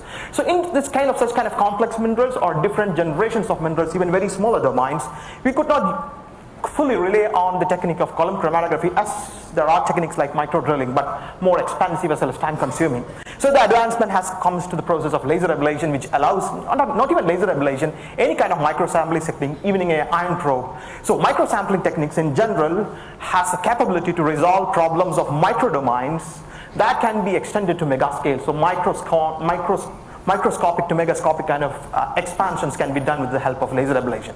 So the initial inventions of mass spectrometry has put forward the applications of single collected mass spectrometers from multi-collection systems, allow the determination of almost every kind of isotopes, all the way starting from lithium to uranium, except gaseous isotopes. Yeah, of course there are combinations of laser ablation with isotope ratio mass spectrometers. So this combination of laser ablation with multi-collector systems can precisely helps us to understand what is the isotopic evolution of different mineral systems, and which helps to correlate isotope ages and processes in a more reliable scale. So a very good example of uranium-lead isotopes, how this has been helped, is Dr. Thompson has already discussed on all the aspects of how we have calculated the evolution of high temperature metapelagids throughout the region. So we could date multiple accessories like titanides, zircons, monazites, rutile, apatite, and titanite. We could track the whole time temperature evolution of a whole origin for a period of almost 100 years. So this is good stuff. I would say this is good stuff. But the one problem with this, relying only on uranium-lead age is that you could trace the time, but you could not trace the whole exact process that operates on that specific time period. So this is a time hafnium isotope data. Dr. Upadhyaya already had a wonderful talk on how hafnium isotopes can be used to resolve crustal scale processes. So this is a uranium-lead age spectrum of certain rock types what we collected from South India. You could see that the crustal evolution patterns, we got ages all the way from 2500, 700 to 2 GA, then we got a gap here, then we got from 1 GA to 500 millenare. So if you just rely on the uranium-lead age, what you're going to get is that, yeah, there are some certain age processes. But when it combined with the hafnium isotopes, we could find out the pattern of crustal growth. Where was the juvenile addition?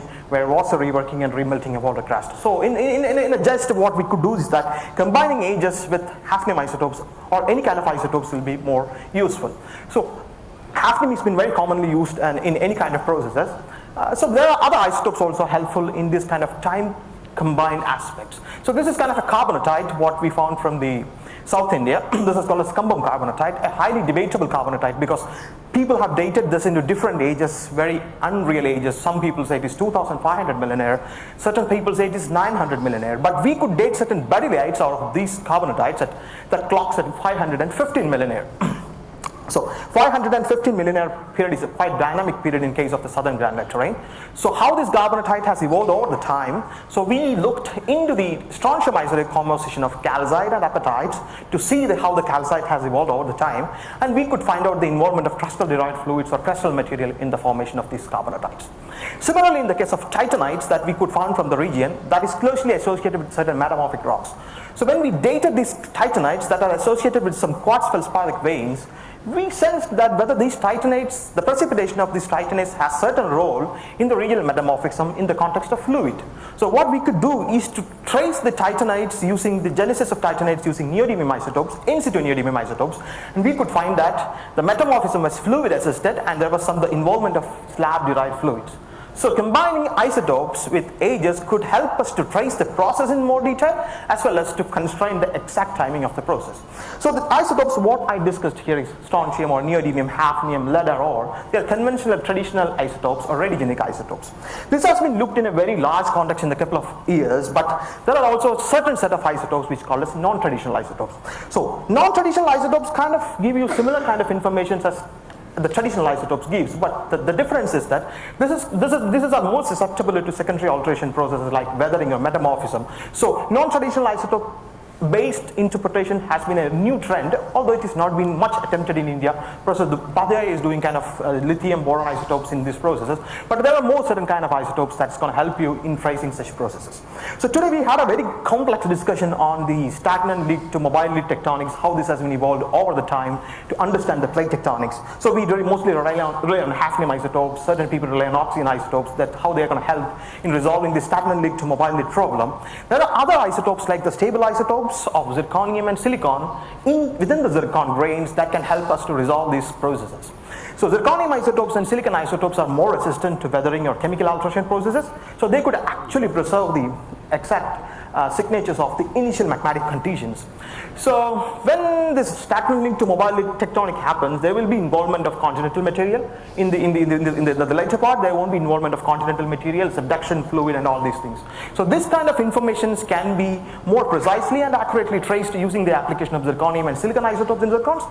That could be extended to resolve such kind of crustal problems.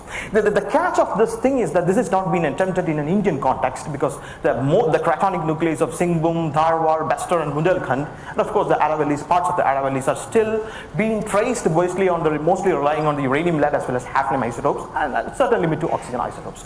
So the combination of these isotopes with ages could precisely tell us in a more way that how the plate tectonics has operated in the Archean time and the starting and beginning of the type of tectonics that is involved in it. Kind of other isotopes is the lithium isotopes, which has been done for multiple aspects, especially in the ore aspects. But lithium isotope has some more potential especially in the rocks of carbonates, to trace the rise and evolution of origins. So in case of certain origins, so lithium, the source of lithium in carbonate in any material is basically from the continental source. So if the weathering rate is more, the concentration of lithium that is found in the sedimentary deposits formed from them will have a high value. So think about an origin like Himalaya that has exhumed from all the way from 60 to 55 million years to the time. So we don't believe that it is kind of a linear rise. It should rise in different steps. So different steps rise sees that some stages will be really fast and some stages will be really slow. In the fast stage of exhumation, what happens? More rocks will be exposed in the hinterland, and in the case of slow exhumation, less rocks will be exhumed. So when more rocks are exposed, the rate of weathering will be increased, and the sedimentary rocks, what you get from the lower side, will have a high lithium isotopes. The same way, if you could track the whole sedimentary sequences using lithium isotopes, and then we can go for some kind of modeling, we could exactly trace the pattern of the evolution of the origin throughout the time, and how the slow and fast cooling rates of origins can be related. This is not quite limited to the Himalayas, like any escarpments which has a carbonate platform kind of in the preservations on the lower side could be traced for this kind of processes. So this is also kind of a very innovative topic that can be attempted in Indian subcontinent for the evolution of escarpments like Western Ghats, Eastern Ghats and the mountain ranges like Himalayas. So the final mode is the boron isotopes, which has been something which has been very extensively explored in the Indian context. Professor Upadhyay is doing it in a very good way. So boron isotopes has the potential to trace the composition of the fluid involved in the process. So conventional geochemistry as isotope geochemistry involves the tracing of the fluid composition based on the chemistry of certain accessory minerals. But boron has more significance as because the stable isotope values of boron from different phases or specific minerals, especially kind of tourmaline kind of minerals, can be related to the natural reservoir values and could exactly tell you what is the exact composition of the fluid involved in the modification of this process. So in the gist, although I have focused on the four isotopes of lithium, boron, hafnium and zirconium, the take-home message is that there is a time for the Indian geochemist community to start looking into the other isotope systems like non-traditional isotopes and resolving earth and planetary problems. Of course, there are advantages for techniques like hafnium, neodymium, strontium and lead, but there are always alternate ways to look into the process that can resolve these problems in a more better way, especially zirconium isotopes for crustal evolution, silicon isotopes for tectonic transitions, lithium isotopes for the prospect of weathering, erosion and upliftment, boron isotope for tourmaline and fluid rock interactions. So a combination of these isotope systems with different chronometers could tell you a time process profile in a more better way. So that's where I wind up my presentation, and all are welcome to the isotope geochemistry facility at the National Center for Earth Science Studies. Thank you. Thank you, Dr. Amal, for finishing well within the time. So we can have a couple of questions from the audience.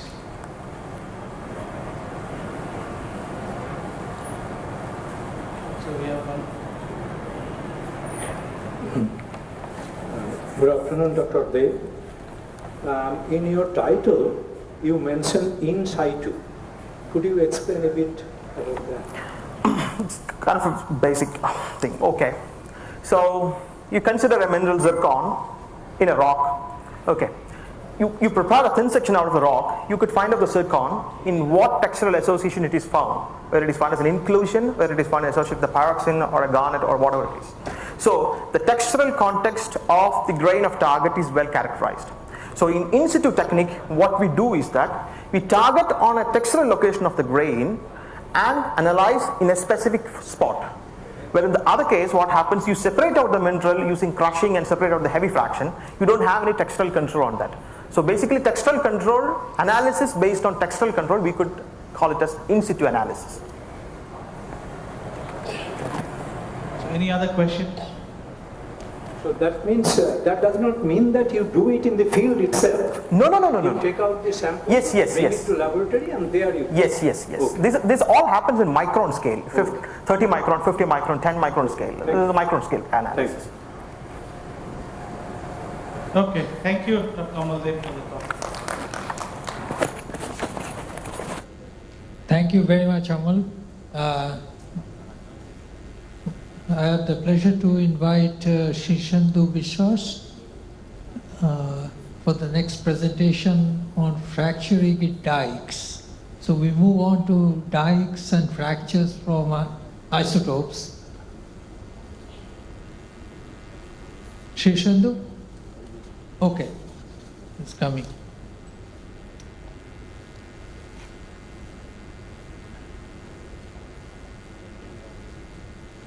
So Session-2, try to finish within 12 minutes so that we can have some discussions.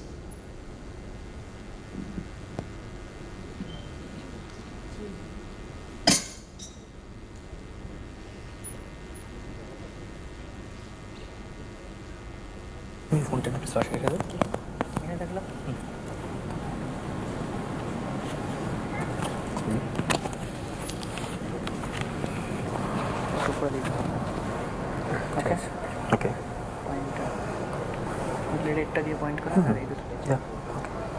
আমি এখানেও change করে নিতে পারি তো?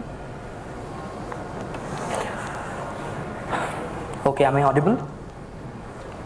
Yeah. Good afternoon to all, and I'm very thankful to the organizing committee of DPE 2025 for giving me this platform to present my research work. With that, I will move on to the topic which is on screen now. You can see it's on veins, dikes and fracture networks. It's a saga of brittle tectonics from the Archean Chitradurga belt of Western Davakraton, India. So before starting on, I would like to address why brittle tectonics first. See from an economic point of view first.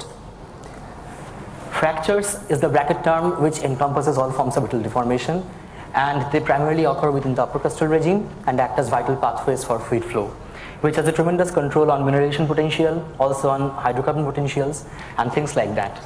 Also from modern application point of view, you can see that it has got great implications in geothermal energy extraction, in modern approaches of carbon storage, capture and sequestration, and also in nuclear waste disposal management. Apart from these application and economic point of views, we can also get a plethora of information from the study of brittle tectonics because they have a key role to play in crustal evolution, ranging from active plate systems, as you can see here, to ancient cratons, and with cratons that brings us to the study area today. So my study area is located in the Gadag-Chitrduga schist belt of Western Dhawar Craton, as you can see here, and the particular area of my interest adjoins the Chitrduga town. I shall just blow it up for you. So this is a granite greenstone belt sequence, as it is already quite known now. So broadly it has got 3 litho packages. Above the basement TTGs there is a package of volcano-sedimentary sequence, which has been included by the younger granites, namely here the Chitrduga granite in the center and adjoining smaller craton called the JN-Kote granite.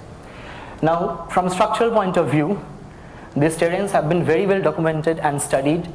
It has been established that the terrain undergone an initial D1, D2 coaxial deformation on account of a northeast-southwest trending oriented compression, and it is also established that the granite here is syntectonically placed around D2 time, which has resulted in the formation of a northwest, southeast or north-northwest oriented foliation in it, and then it is followed by a D3 compression in this direction, broadly east, southeast, west, northwest, and that has resulted in fold superimposition structures and also in the initiation of a sinistral shear zone along the margin of the schist belt, which is known as the Chitrduga shear zone. So you see, this gives us a very important platform or the foundation to carry on further research, and that will bring us to today's topic in particular, which is the salient brittle deformation features observed in this region, which I will address now. So firstly, there are veins abundant within the metavolcanic systems. These are the quartz veins. Some closer looks, you can see cross-cutting relations, median lines, etc. Then there are dikes, mafic, particularly doleritic in composition within the younger granites. And then there are fracture networks developed ubiquitously within all the younger granites here. You can see pictures like this in the granites and also in some places within the metavolcanic suite of rocks. So I will come to them one by one, first starting with the veins. So through previous studies, it has been established that multiple fluid pressure events have transpired together. It's like a fault valve action, which has given rise to this quartz vein system within the metavolcanic suite of rocks. So the question that we intended to address is, can we somehow quantify the number of fluid pulses which transpired to the event? So in doing so, we looked at the data of heterogeneous vein data distribution, and we thought that somehow if we can identify clusters out of them, you see, the approaches, the classical approaches actually can specify a magnitude of fluid pressure from a whole bunch of data, but only through stochastic modeling approaches we can segregate the whole bunch into different clusters, and that will bring us to Bingham distribution, which is basically a probability distribution function that can be fitted to any 3D orientation data on a sphere. So you see in this diagram that the Bingham distribution component is fitted to the cluster of vein orientation data, and that has been segregated into multiple components, and this thing is done in GRMB code developed by Yamaji, and it runs on MATLAB actually. So what it does is it identifies different clusters by asserting a particular probability value to each of the data points, and then the number of clusters represented by K here is identified through the least BIC, which is a criterion called the Bayesian information criterion, and an optimum log likelihood function, which is the goodness of fit of the data. So using this distribution, we found in the Chitrduga region 3 pulses or 3 separate clusters from the heterogeneous vein data distribution with the corresponding mixing coefficient or weightage of each cluster, and similarly from the Gadag region 2 clusters with coefficient. So this is like a mixed Bingham distribution.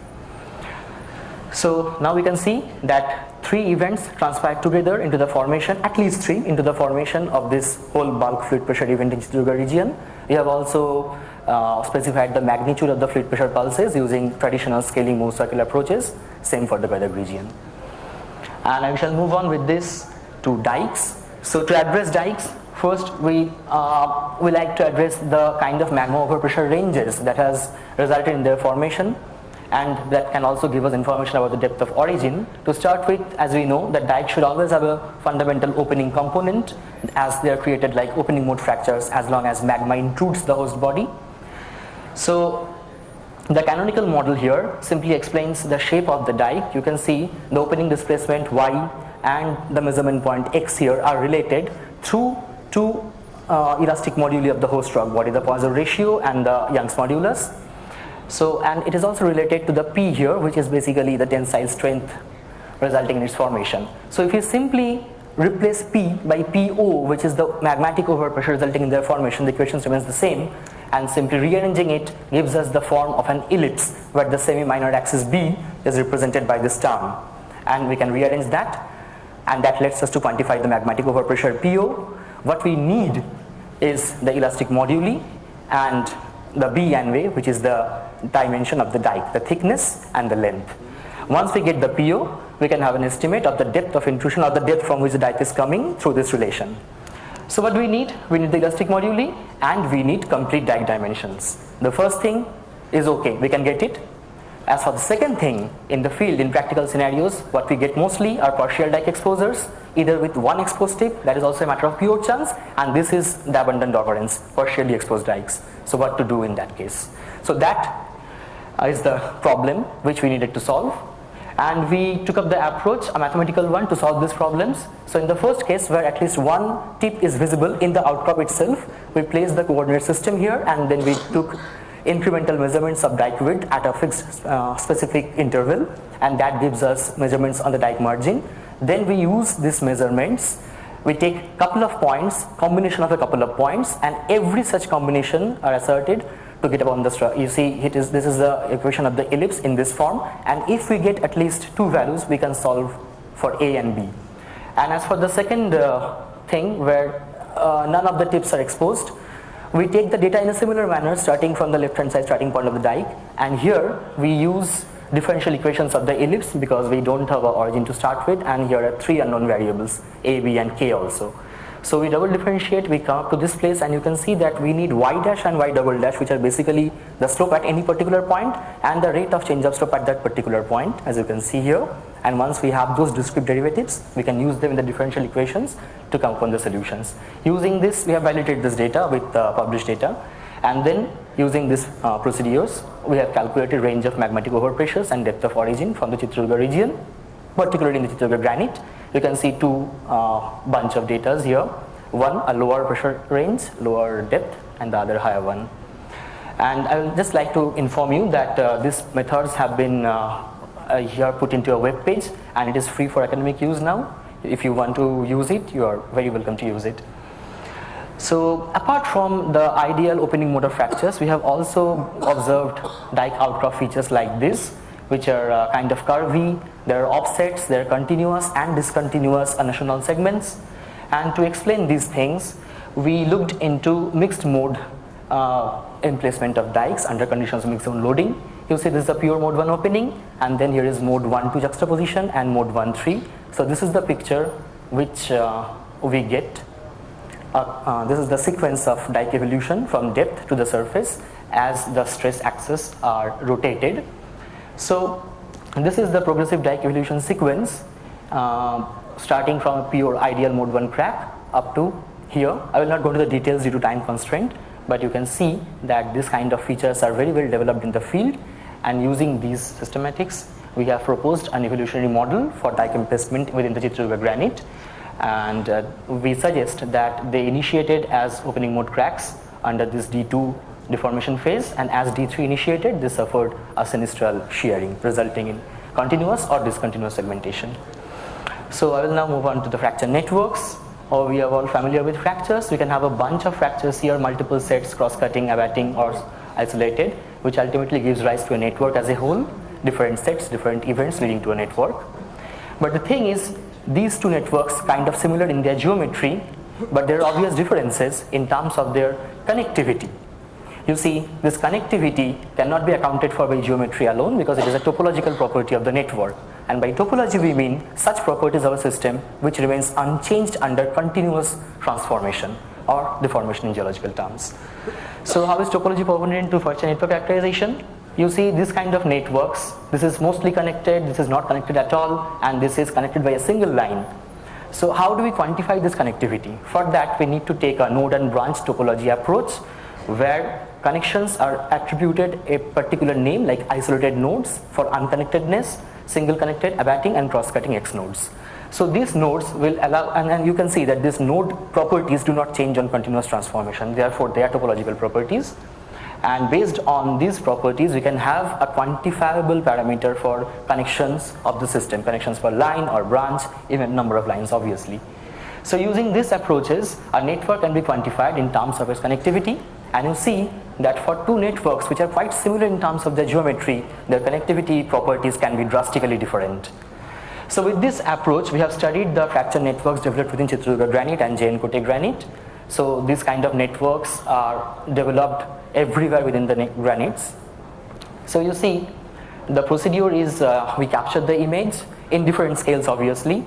Then we have to trace the fracture patterns. For that we use this, we can use CorelDRAW or any kind of things like that. And then in this platform called FractPack, which also runs on MATLAB, developed by Hilly, we can analyze them for their geometrical properties, for the length statistics, and for their connectivity properties as a whole. And this gives us a plethora of information. So I will also show you one by one. First, we observed there are special variations in network system, network patterns. In the northern part, you see a strongly unimetal character, strong north-northeast component, and you can see the connectivity is here, denoted by connections per line. And then in the central region, you see the pattern changes, strongly bimodal to, you can see the orientation also changes. And then in the southern part and in the Jain-Kote, there are different patterns and corresponding connectivities also. So the thing is here, the nature of the granite is also different in different sectors. The northern part is quite foliated prominently, the central part is fine-grained, the southern part is actually very coarse-grained, and in terms of grain size, the Jain-Kote is actually in between these two. So there might be some connections. Moving on, we have also calculated the fracture densities and connections per line and branch for the whole of granite bodies, and you can see that high fracture density does not necessarily mean high connectivity. Connectivity much more depends on the interconnectedness of individual fracture elements within the network. And if you are to work upon mineralization potential or choosing a site for waste disposal, you can start working with some of these maps. That will be helpful, I guess. So what are the other properties? We see these are the geometrical features, and we propose that under a riddle shear system emanating from the mother shear zone, which is the CSZ, these systems are developed. Similarly here, the margin is at another angle. So, and similarly in the southern and Jain-Kote portion, the margin is more northeast and southwest oriented, and similarly the D3 deformation here will impart a dextral shear along this margin. And this matches very well with the fault slip data. Actually all these individual fractures are slip planes, and we have collected fault slip data for that, and that perfectly matches with the riddle shear system model here. Yeah. So these are the things that we want to look upon. There is obviously a control of ambient stress trace. There is a control of pre-existing structural anisotropy, proximity to the shear zone, and Pluton boundary margin, and also some controls of the rock texture itself. So these are the interrelations of the fracture networks. You see this is a felsic vein which has been cross-cut by, I will just zoom it here, by these grey quartz veins, also by the fracture network elements.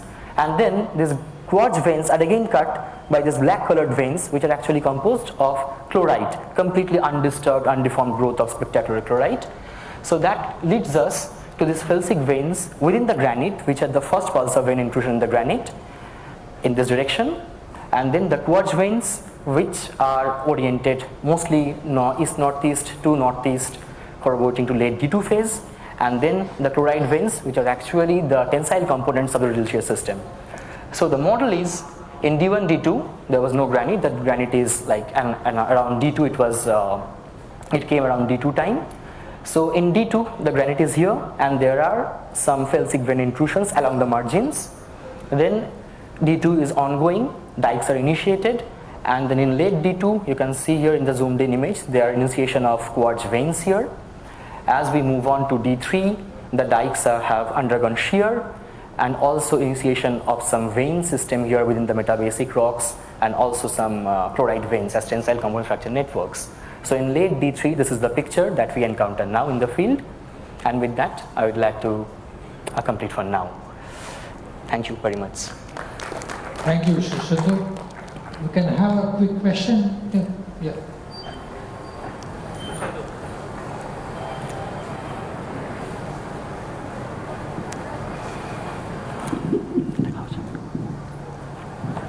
Congratulations for a good talk. Thank you, sir. My question is that you are, for partially exposed dikes, you are using a lot of assumptions, using the differential equations, taking some models. Why don't you directly use the established relationships are there between maximum aperture versus displacement in fracture mechanics? You can use that itself. Yes, that can be used definitely, sir.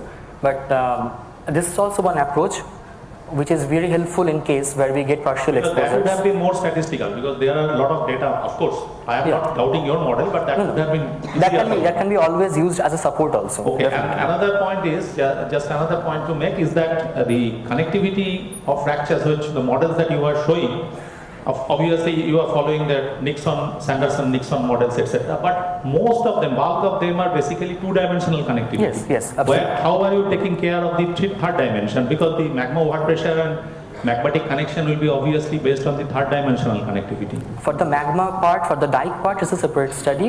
In that part, I am not following Sanderson-Nixon. For the fracture network study, for the networks that have developed particularly with the younger granites, I am following a two-dimensional approach because I am recording the data on outcrop surfaces only. I have some data of fault slip which can be used if in future we want to probe deeper, but as for now, I am trying to get the whole picture from the 2D outcrop surfaces, and this will suffice as of now. So that doesn't include any third dimension? As of now, no. Okay, thanks. Thank you, sir. Thank you, Session-2. Thank you very much. আমি একটা অন্য PPT দিয়েছিলাম মানে আমি Our next speaker is Dr. Sneha Mukherjee from NCES Thiruvananthapuram, and she will talk about the application and importance of single element thermometry.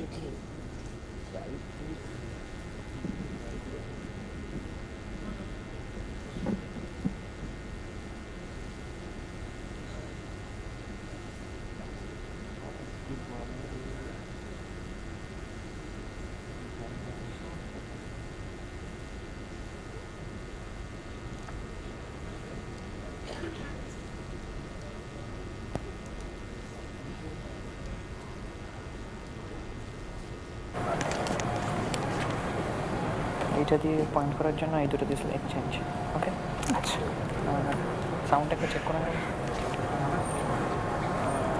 Am I audible?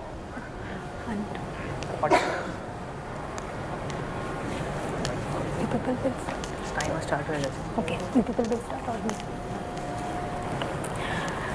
Thank you for giving me this opportunity, and today I'll talk about that application and the importance of single element thermometry in metamorphic terrain. So what is geothermometry? A key tool for deciphering the thermal history. It's vividly used by the petrologist. So basically, if we can get an idea about the pressure temperature condition at which the rock equilibrated, we can inference about the how and where the rock actually formed or the rock equilibrated. Basically, rock means we are getting this much idea from the mineral assemblages. From the mineral assemblages. Suppose it helps, suppose we are getting some rocks with, which formed in the deeper part of the earth, we can expect that will give some signature of high pressure and high temperature. Whereas if we can get some subductions on rock, of course they will show some high pressure but relatively low temperature signature. So thermometry can help us determine the rock genesis as well as it can interpret the tectonic setting. So a good thermometer always will be like that. I mean, it will be independent from the pressure. Basically, the thermometer, particular mineral assemblages, that will not be dependent on the particular pressure. So, how this evolution, I mean, this concept of thermometry came and how it is evolved to single element thermometry, that I will try to discuss within few lines. So, first, initially, especially petrologists used to get the temperature idea from the mineral assemblages following the metamorphic phases formula from Escola 1950. But what are the limitations of that thing? That temperature was lacked that quantitative precision, and also that was not giving the absolute temperature. It was giving a range of the temperature, and also it is dependent on the pressure condition. Then people started to use this solvers thermometry. Like this, these all are different kinds of solvers thermometry that basically temperature dependent miscibility gap of the solid solution. People used to do this solid solution to get the metamorphic temperatures. But in this case, the limitations are mainly depends on the, this is mainly depending on the mineral composition and also stiffness of the solvers. So, after that,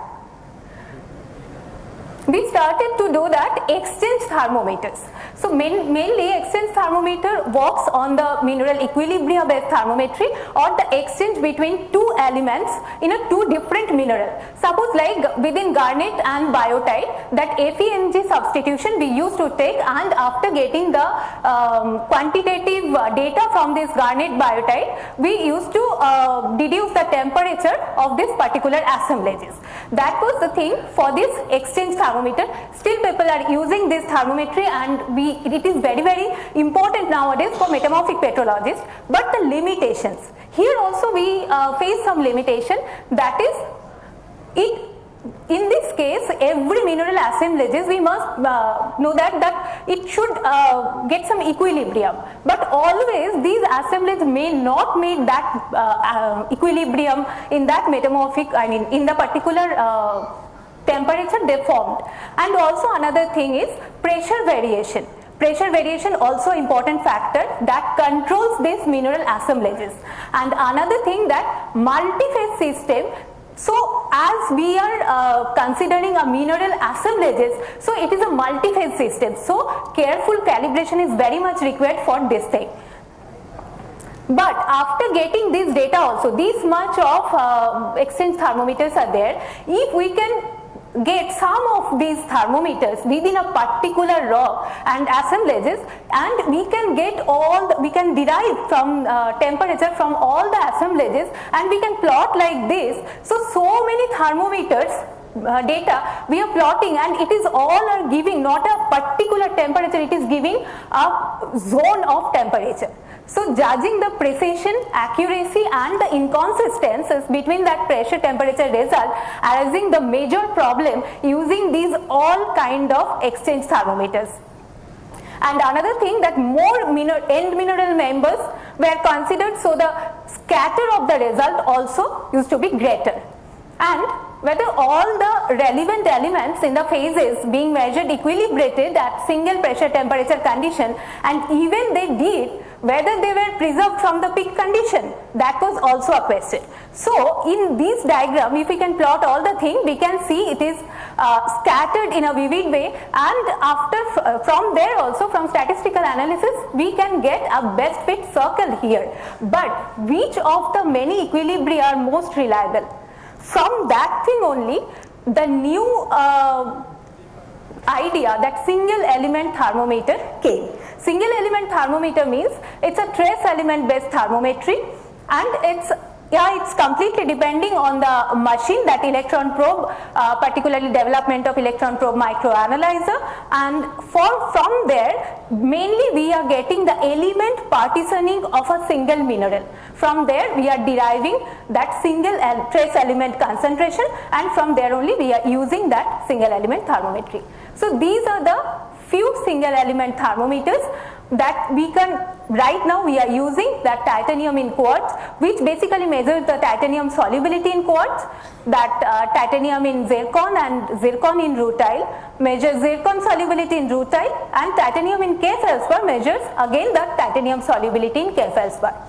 But in this case, it mainly requires high precision analytical setup, It mainly requires that high precision analytical setup, and of course dedicated calibration. I am not going in detail that machine condition as well as the equation derivation of these equations, but it needs dedicated calibration, and it's less dependent on chemical equilibrium compared to conventional thermometers. So this is TI in quartz thermometry. This is a suppose this is the TI zone, so how far we are going from that, I mean the particular quartz what we are choosing, as far we are going from the rutile, we are getting the temperature accordingly. This is a graph mainly, and also I mentioned about that dedicated calibration is required, because of suppose we are calibrating silica here, and over there we are doing that titanium, then these kind of continuum artifacts effects are there that we should be careful during the calibration. But after that, if we can somehow manage this problem and we can do the calibration in a better way, then of course it will give a very good data, very authenticate data for the thermometry. So what is the thing what we are getting? Suppose this is the PT path already published by Young et al. 2014, just I am showing it like this. Here these all 1, 2, 3, these all they established from that conventional thermometry, and Young et al. 2014 they did lastly that titanium in quartz thermometry, which is showing that it's much more precise compared to other all conventional thermometry what they have already used. And also this TI in quartz thermometry also can measure that prograde as well as retrograde metamorphic conditions. But what are the limitations and challenges? Yeah, it's pressure dependence, because temperatures, preliminary temperatures dependent, but pressure can also influence titanium solubility in quartz, recrystallization and diffusion effects. Quartz may reset or modify titanium concentration during metamorphism. Diffusion in TI in quartz is relatively slow at high temperature, and diffusivity of titanium in quartz increases with grade of metamorphism. And analytical challenges here, low titanium concentrations require sensitive instrumental calibration, and TiO2 activity variation, that is activity of TiO2 controlled by the presence of titanium minerals like rutile, titanite and ilmenite, and application of thermometers to system lacking rutile. It is also possible, but in this case we need to take some assumption like where rutile is not present, we are taking this activity as one, activity of TiO2 as one in the rutile absent system. And temperature overestimate, yeah, it is also possible when we are doing the analysis and when quartz is very close to the very rich titanium bearing mineral, suppose that ilmenite or rutile, in that case we should be careful about the position where we are, the particular area we are choosing for the analysis. And based on the calculated uncertainties in slope and intercept, the thermometer is estimated to the accurate within 5 degrees Celsius. So application in metamorphic rock, it is very simple and it is stable in a wide area, so it can be usable in a various, varied pressure temperature zone, and temperature estimates are very precise for quartz precipitated at temperature less than 500 degrees Celsius, so it is better to use in a temperature range. For example, temperature uncertainties of plus minus 2 degrees Celsius can be achieved. And after doing this calibration, we already checked our data with already established thermometer, already established temperature zone, from where through that conventional thermometry already temperature is established. Like this is the pseudo section, it is from Bose et al. 2022. Here they mention that this is the peak metamorphic zone, and this temperature what they have deduced by conventional thermometry from this rutile titanium in quartz, from this area basically where rutile is present here, and this titanium in quartz zone, it is giving that 980 degrees Celsius as the peak temperature. So it is very close to what they have established from their conventional thermometry.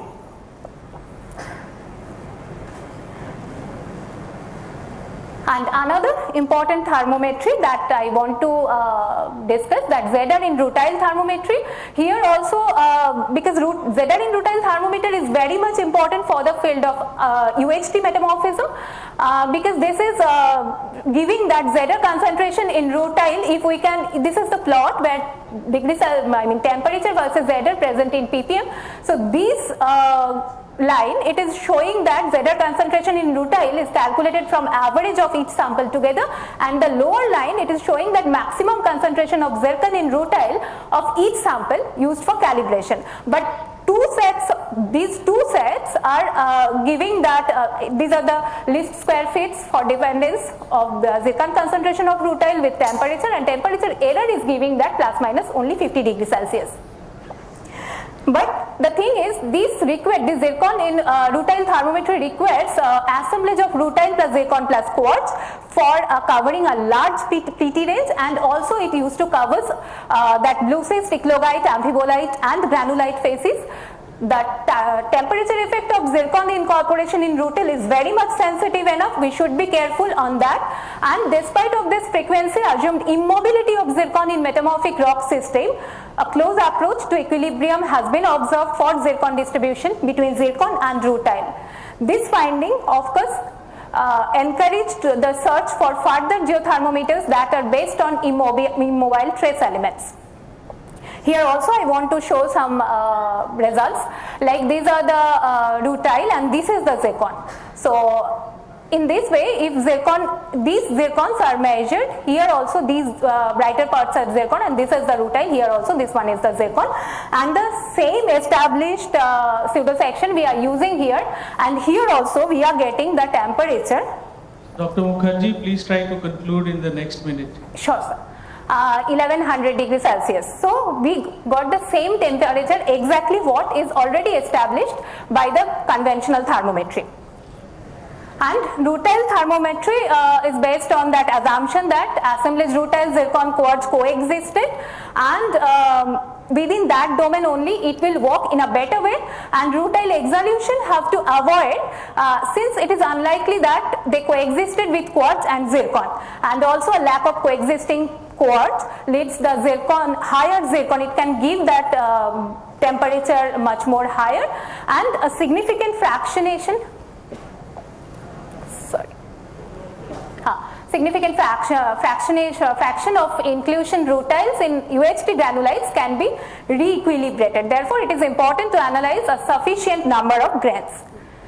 So the future focus will be this: the refinement of existing thermometers by improving the calibration, development of new thermometers, identifying the new single element proxies of temperature estimation, and conducting high pressure, high temperature experiments and using thermodynamic modeling to refine element partitioning behavior, and also combining single element thermometry with equilibrium thermobarometry and isotopic methods to provide most robust PT condition, and also enhancing spatial resolution and sensitivity of in situ microanalysis to improve temperature reconstruction, and linking single element thermometry with geochronology to track metamorphic events and cooling histories. So as analytical techniques continues to improve and new mineral based thermometers are developed, single element thermometry will play an increasingly important role in deciphering complex metamorphic processes and crustal evolution. Thank you. Okay, thank you very much. So, quick question perhaps. Neha, you mentioned that your single element thermometry does not require equilibrium mineral assemblage, but as you also mentioned that, for example, titanium in zircon, you need some minerals, associated minerals like rutile or ilmenite. So, if it is rutile, the titanium partitioning will be different. If it is ilmenite, it will be another.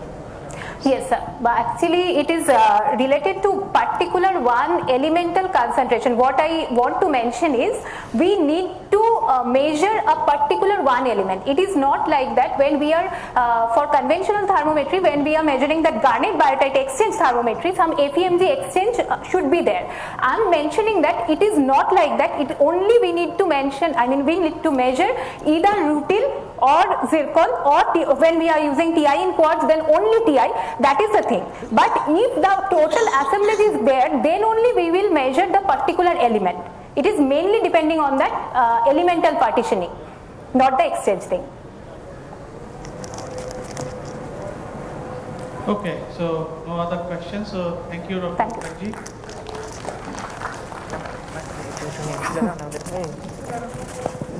Okay, thanks, Neha. So we move on to the Himalayas now. May I invite Shubham Bose to talk on Oligocene, Miocene, mid-crustal extrusion mechanisms across the Himalayan metamorphic core and the Tethyan Himalayan sequence.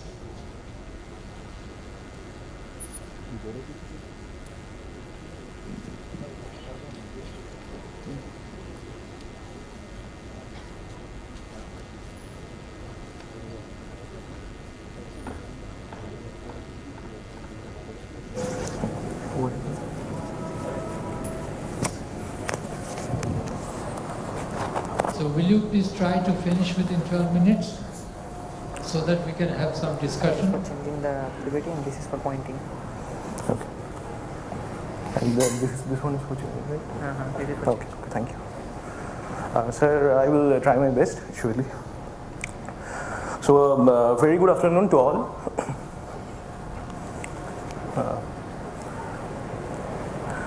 So first of all, I would like to thank the organizers of this national conference for providing me the opportunity to present my work on this platform. I am Dr. Shubham Bose from the Wadi Institute of Himalayan Geology, Dehradun. I will be talking on the characterization of the mechanisms of mid-crustal extrusion across the Himalayan metamorphic core and the Tethyan Himalayan sequence. Excuse me.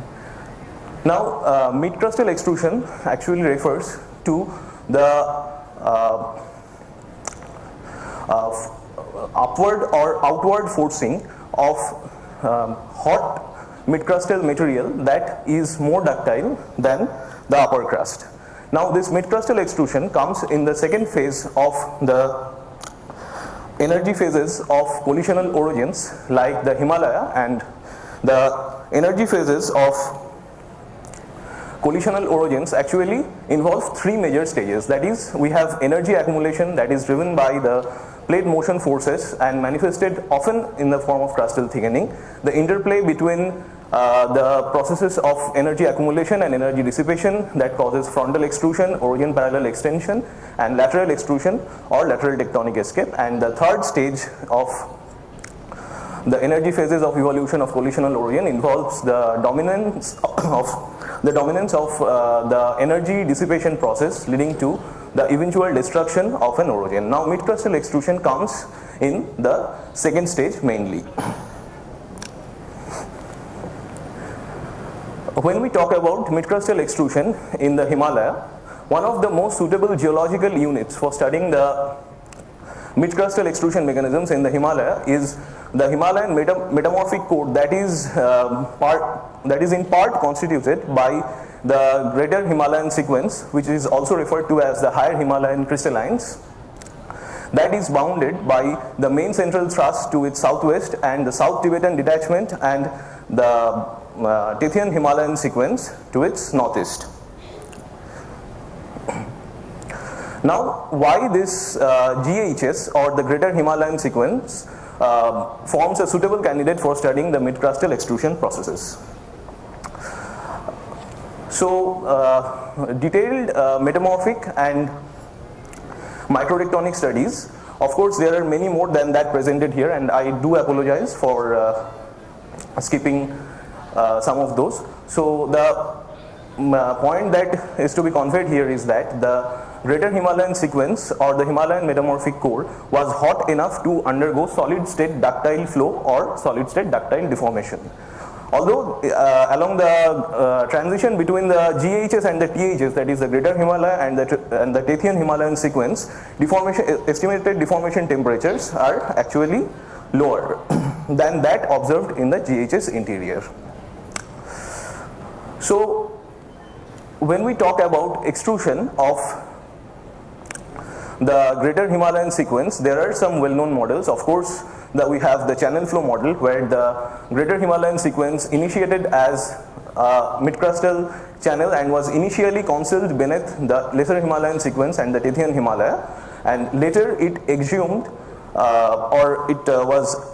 underwent south-southwestward directed extrusion and eventually was exhumed to the surface.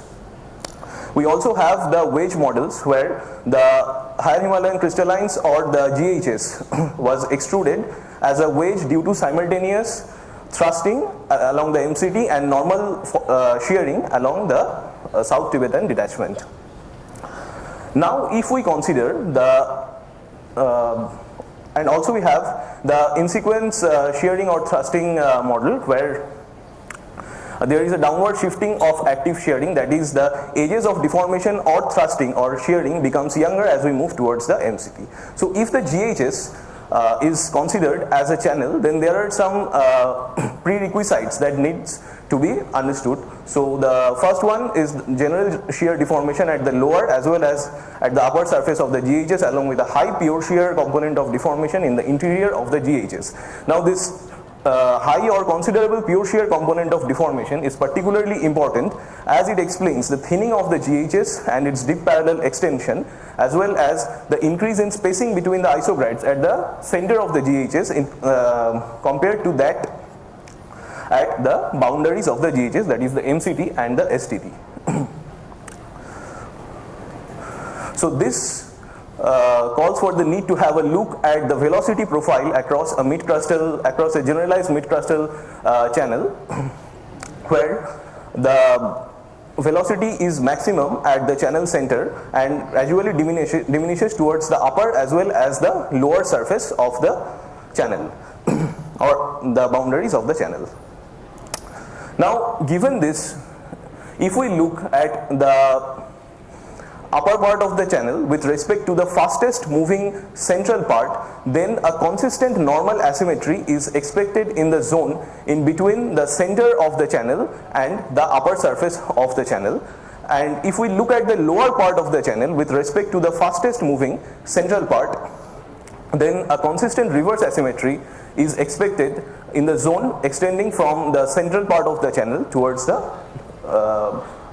or in between the central part of the channel and the lower surface of the channel. So the situation is somewhat like this, and this is in agreement with what is observed on the basis of field-based structural and microstructural studies in the main central thrust zone in different transects along the Himalayan arc, as well as in the lower part of the GHS. We have this Ward's crystal fabric diagrams that reveals a prominent reverse asymmetry or thrust asymmetry in oriented exit sections from the lower sections of the GHS. On the contrary, in the upper sections of the GHS, a normal asymmetry is observed on the type 2 cross girdles, and these type 2 cross girdles are characteristic of predominant pure shear deformation in near plane strain conditions. So there is a contrast from a reverse to a normal asymmetry, or a penetrative reverse asymmetry to a penetrative normal asymmetry as we cross the center of the channel, or rather the GHS. So this is in this kind of pattern, that is type 2 cross girdle pattern, is characteristic of pure shear dominant deformation, and this is evident from the kinematic vorticity analysis in oriented exit sections from different sections of the GHS along the Himalayan arc, and we see actually a significant component of pure shear deformation, and the component of simple shear actually increases towards the main central thrust zone. Despite a high pure shear component of deformation, the simple shear component of deformation in the GHS interior cannot be underestimated all the time, and this actually explains the occasional occurrence of this south-southwest verging asymmetric folds and north-northeastward dipping ductile thrust zone with a top to the south-southwest asymmetry, which calls for the need to investigate whether some sort of strain partitioning has taken place within the mid-crustal channel that represents the GHS, of course, if we consider the channel flow model.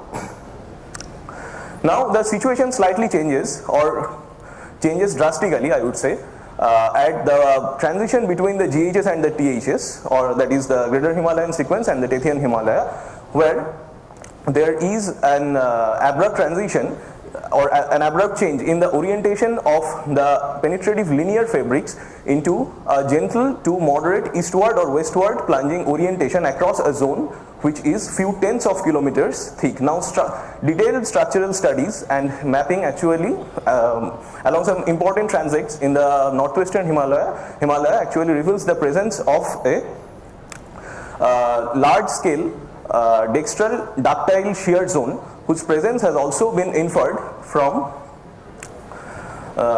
the central as well as the eastern parts of the Himalayan orogeny. So to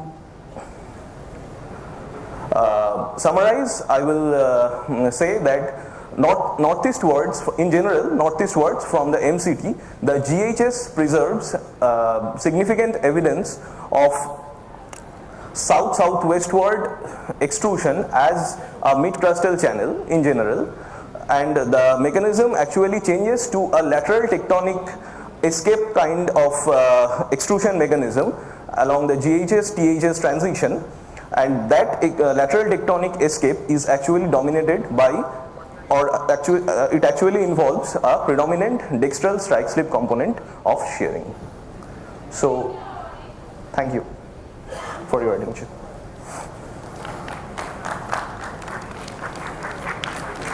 Thank you very much for keeping within the time as well. Thank you, sir. Excellent talk. And can we have some questions? Any questions?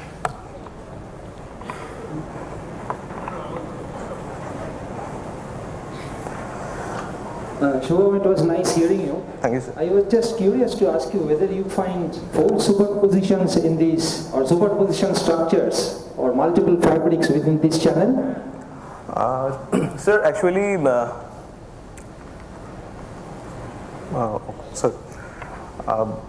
in some intrafolial domains, not actually, so there are superposed folding within the GHS, but it is not penetrative. It is preserved in some intrafolial domains, and we have mapped some outcrops like this in the northwestern Himalaya.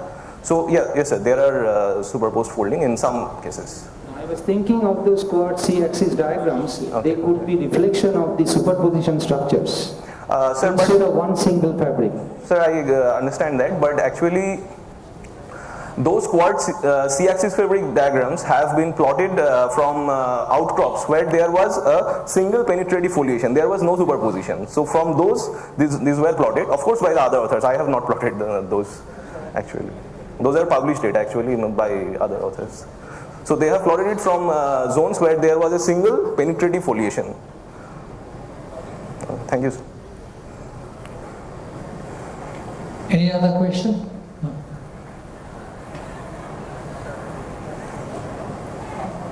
Shubham, I couldn't exactly distinguish which part is from the published one and which is your own work. That's why I'm asking. Okay. That in the Tathian part, that is above the so-called quote-unquote channel flow, what are the folds consistent in northerly Virginia? Sir, actually in the Tathian Himalaya, we have both top to the south-southwest directed thrusting on north-northeast dipping foliation, as well as top to the north-northeast asymmetry on north-northeast dipping foliation. That is, we have both reverse as well as normal shear senses. Studies suggest that the reverse shearing actually precedes the normal shearing event. No, my point is that in the channel flow situation, we also did some experiments way back in the 1990s. Okay. So if the channel, really some channel flow is going on at the deeper crustal or mid-crustal level, then many people have suggested from field studies also that in the top part of the orogenic wedge, there should have been a backfolding. That means the vergence of the fold should be reversed to the direction of orogenic movement. Exactly, sir. See that? Sir, that's why we get the normal sense there. No? So, from this, as we move from the central part of the channel towards the South Tibetan detachment, that is the upper part of the I would rather use the term GHS because there are still controversies regarding whether it's actually a channel flow or there are some other processes also operating simultaneously along with the channel flow. So, I will use the term GHS. So, as we move from the center of the GHS towards the upper surface of the GHS, actually we get normal asymmetry. No, that I understand because if there there is a channel flow, the hanging wall will be exactly as the center will move. But above that, I mean outside the so-called channel, yes, in the overlying Tethyan sediments, do you see a reorientation of the folds? Yes, sir. There are reoriented folds actually. Okay, thank you, Shubham. So we now come to the final talk of this session.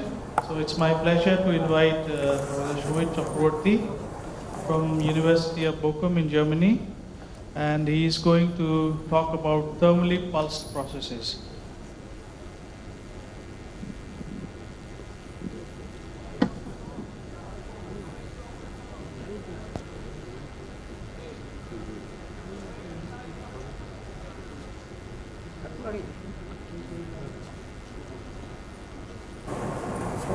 For slide change and this is for pointer. Okay. Thank you. Can you hear me? Yeah. Okay.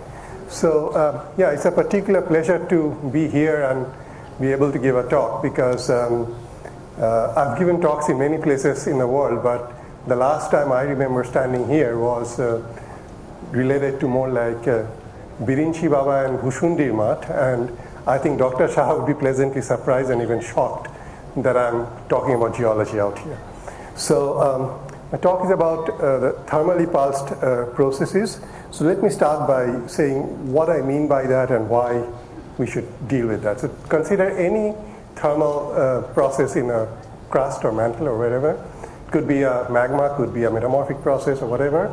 But as soon as you put a thermal pulse into a surrounding, you trigger a lot of different processes. For example, you trigger conduction of heat or convection of heat. At the same time, if you heat things up, you trigger chemical reactions. And all of those involve heat transport, volume change, and they change the state of stress and strain.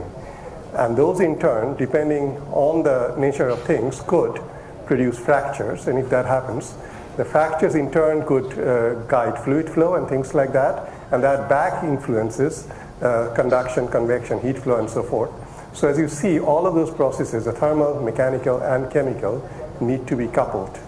And what you see also in small letters on those is that all of these processes occur on different rate constants, K1, K2, K3, and so forth. And they occur on different time scales, T1, T2, T3. Now, as soon as you have that, you cannot avoid having a hierarchy of time scales. So you can start a process, you can go to the peak or the maximum of it and go down. So that's given by the purple line there on a time scale T1. But because all of these different processes are interacting on different time scales, you have a pattern shown by the green or the yellow curve. You have other time scales T2 and T3. And usually using isotope decay, we measure dates and times on the time scale of T1. But if you try to get to the smaller time scales, you have to rely on kinetic processes, things like diffusion chronometry. And what I'll do in this talk is give you two examples of where that comes in. Now, that becomes also particularly relevant in terms of getting research funding and research grants, because one of the questions you always have when you're dealing with high temperature processes is, how does it relate to anything that humans can relate to? And these are processes that are on human timescales. So I'll start with the first example. This is a night picture of the area around Naples. And all those black patches are volcanoes which are potentially active even today. The big black patch on the right is Vesuvius. On the left, you have a red area surrounded that continues on outside of the picture is the Campi Flegrei. And you see an image of what happens when Vesuvius erupts today. This is from 1944. You see Naples in the foreground. So you'd like to know about it, know about the timescale, know about, get some warning. So let's start with the most iconic. If you talk about high temperature processes, this is by far the most iconic process that you have, the eruption of Vesuvius that buried Pompeii. And what you see here is the city of Pompeii, a major tourist attraction as it has been excavated today. And it has literally been scraped out millimeter by millimeter to produce what you see there today. And on the background, you see the twin peaks of Somma Vesuvius.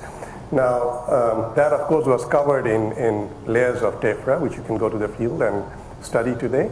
And what you see immediately is that, although it was one eruption, it is not one particular rock type that came out. In fact, on the bottom left and other layers, you see different colors of tephra, gray and white and so forth.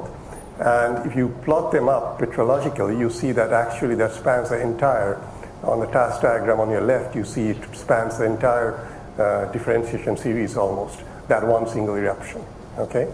And on the diagram, you see various points. So the black points are compositions you get from melt inclusions.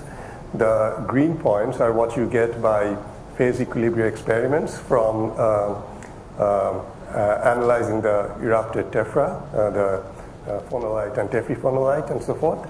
But nothing covers the whole span. And now with thermodynamic modeling using things like the MEL software, you can actually get a continuous sequence, open symbols that reproduce a whole sequence and also reproduces various chemical trends. You see calcium, aluminum, and things against function of temperature, function of magnesium, and so forth. So you can take those and take the data and work out the temperatures, and what you see there is that there's a different color coding there. The three main types of rocks that you see in that eruption, there are other kinds, minor kinds, are phonolite, tephrophonolite, and trachybasalt. And phonolite is a white pumice, tephrophonolite is a gray pumice, and then you have trachybasalt. And what you do is that you see the next slide right away that you don't actually get things close to equilibrium very easily. So you need to do work to figure out what's in equilibrium, how to get the temperature. So what you see here in the color codes are the main different rock types. So for example, in deep brown are the trachybasalts that are about 1100 to 1150 degrees centigrade. Then in the orange is a main phase, which is a tephrophonolite, which is around 1000 degrees. And then the yellow and the green are the white pumice, that's more like 900 degrees centigrade. So if you look at these rocks, so these are now clinopyroxene crystals picked from one single layer of tephra. Okay, and what you see immediately is just backscattered electron images. So the contrasts depend on the iron content of the pyroxene. And what you see immediately is there are all different kinds. I mean, there are no two single kind that's very similar. So there's a lot of different kinds. So that used to be, so nothing that's in equilibrium with the melt, and you talk about a phenocrystal. Nowadays we talk about the crystal cargo of a melt that's brought up by the eruption. But with that information, you have a lot of information that you can do a number of different things. So I'd like to spend some time and take you through that. So first thing you can do is you can go to any one of those and take a composition here and use different thermodynamic tools to associate that composition with a particular set of thermodynamic variables, pressure, temperature, oxygen fugacity, and so forth. We call that the magmatic environment. Second, you have a chemical stratigraphy here. You know this one came, and then the light one, and then dark one, and then the light one again. So you can work out what came after what. You know the time sequence. And the third thing is, because all of these things are happening at those temperatures between 900 and 1100 degrees, if you put two compositions next to each other, they're going to try to diffuse. So you can model the diffusion and try to figure out how long they were sitting in any one of those temperature reservoirs. So first of all, you take a lot of these crystals and you work out these magmatic environments, and you get this sort of abstract diagram, which is magmatic environments. The different colors are the same colors that we were using before. So different magmatic environments, and it tells you how they're connected, where you had much more crystal transport which were not so connected with each other, and so forth. And based on that, again, you can go back and create the plumbing system. And this is now, after all these years, I mean, Vesuvius is one of the most studied volcanic systems on planet, and it is only now that we're getting to this kind of a plumbing system. So you have a picture where you have the moho at the bottom in the green here, and then the limestone layer on the top on the crust, and you have the mafic magma coming from the melt, the main tephrophonolite reservoir here. The mafic magma triggers things to bring things up to a shallower 5-kilometer depth magma chamber below Vesuvius, and then finally you trigger the eruption. So you get a much more detailed picture of what was going on and how all these different compositions are related to each other. But we'd like to do more. We can get timescales from that, which we have done. So now you can go and work out how long before the eruption things were moving into those magma chambers and causing different effects like earthquakes. And these are a plot of the time scales that you get from going from 7980, the eruption is here, so before the eruption, how long ago you are seeing different signals of magma movement. And what you see here is that about 10 years before the eruption, you had a lot of earthquake activity. And this is a great place to do this kind of geology, because usually when you do that, you come up with 10 years and people say, what is the uncertainty? How well do you know the 10 years? Now in Vesuvius, we actually have historical records, lots of historical records. So these are two quotes that I forgot to mention in the early slides, that this work is done with a lot of people in the INGV, in the Italian Volcanic Observatory. So they are people who know Latin very well. There are actually people who are archaeoseismologists. They study these kind of things.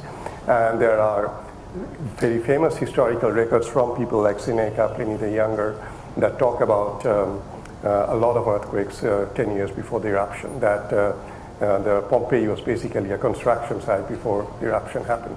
And in fact, for those of you who know the Last Days of Pompeii, a famous novel and film, that actually has earthquakes in some prominent scenes in that story. So that's one thing you can do. You can work out the timescales, and that's very relevant going back to Naples today, because if the plumbing system has not changed a whole lot, and you can do things nowadays to check whether it has, then you know what kind of heavy earthquake activity and things you might expect before an impending eruption. So that can help the monitoring activities that are in great detail there. Okay, so with that, I'll switch to the second part of it, which is a ore deposit. This is now a ore deposit in northwest China up here. So this is China, this is northwest China here. This is a Kalatongke ore deposit, and the bottom here is a cross section with a scale, Eiffel Tower as a scale here. So that's the size of the body. And this work is done with Yajing Mao from the Chinese Academy of Sciences, and I obviously haven't gone to the field. I've just worked on the minerals and thin sections. Now, the previous work was done with clinopyroxenes. This is now olivines. So what you can do is you can look at olivines, and the difference here that I want to bring up is that in the clinopyroxene, we're looking at diffusion of one element. Here in the olivine, we can look at a multiple set of elements. We can do that on clinopyroxene as well, but in olivine, I'm showing you that. So this is now things like nickel, magnesium, manganese, a number of different elements in element concentration maps. And if you take all of those and plot up the profiles, this is now a very busy slide, but I'll take you through three different aspects of it. So on the top panel there, right about here, you see what are measured element profiles of so-called fast diffusing elements, things like nickel, cobalt, magnesium, manganese, and so on. Then on the bottom panel here, you have data points from the same olivines of things that diffuse slowly, like phosphorus, chromium, aluminum, and so forth. And if you look at the top profile here, you see red lines. Those are the results of modeling these things with diffusion. And you can use the same diffusion model, first of all, to fit all of those things. Now, in something complex like that, you always have the question, do you know this is profiles formed by diffusion, or is it forming by crystal growth or fractionation or something like that? That's always a question. But what you can do now is on the third panel here, you can look at the fractionation of iron and magnesium isotopes along those profiles. And that happens only if you have diffusion, and that is also modeled with the same models that are modeling the elements, and you can see you can fit those quite well. So you get a very well-constrained, tight diffusion model on that. Now the slow diffusing elements, they help you to figure out what the initial profiles look like, and you see sharp discontinuities here in many places, and that would be interpreted as multiple stages of growth in most situations. So what I want to show you here is that you actually take that and you can do the thermodynamic modeling of this gabbronorite, and you cool it and fractionate it along at 1 kilobar nickel oxide buffer and 3 wet% water. Along the cooling path, you produce many different, obviously many different mineral assemblages: olivine spinel, olivine plagioclase fluid, olivine plagioclase clinopyroxene fluid, orthopyroxene plagioclase fluid, and so on. And it turns out that all of those element jumps and things are the consequences of changing assemblage during the cooling of one simple thing. So that gives you a very tight constraint that this whole body was one single magmatic pulse that was cooling and producing these assemblages. And you can also see that along the middle of the intrusion, it cooled slowly. This is temperature against time.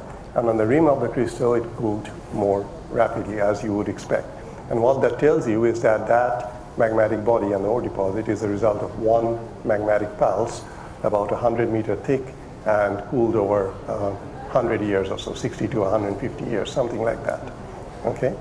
Now, to check that, you can do a thermal model. So now things are, interrelated. So you can do a thermal model, put in a dike in the crust at the condition, and see how long it takes to cool. And again, if you take the right size of the thing, you get a pretty good fit for a 50 to 80 meters dike or so. So that would be a situation where you have a base geothermal gradient, and then you put in dike-like intrusions where you can cool the things and produce these ore deposits.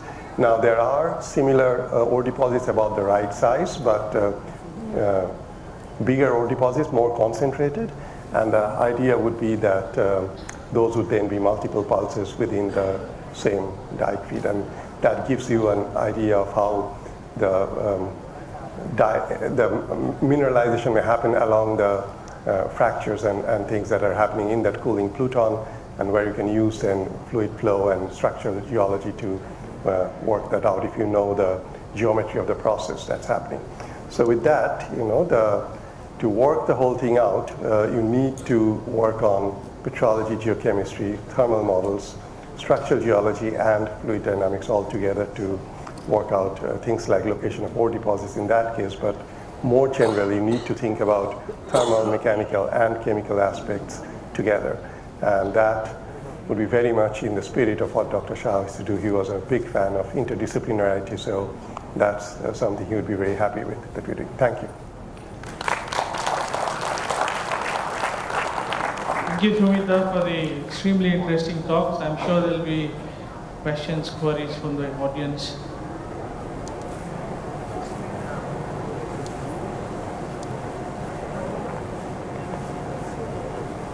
So I have one question. Yeah, go ahead. So for the first example that you talked about, the clinopyroxenes. Yeah. So how did you reconstruct the magmatic environment of each individual rock zones? So you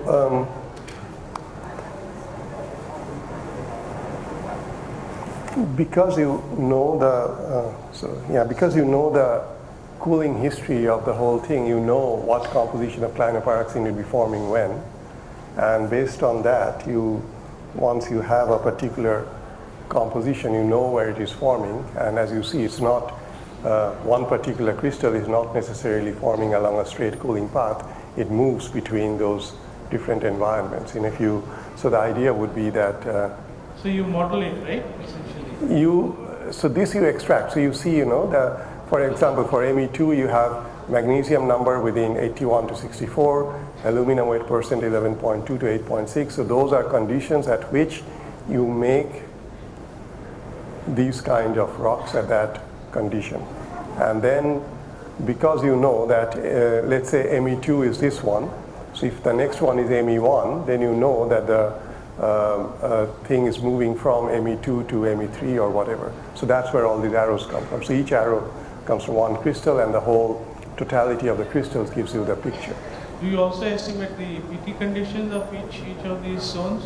Sorry, the what? Pressure temperature conditions. Yeah, we express the pressure temperature of each one of those zones. Thank you. And you use that to do the diffusion model. Yeah. So any other question?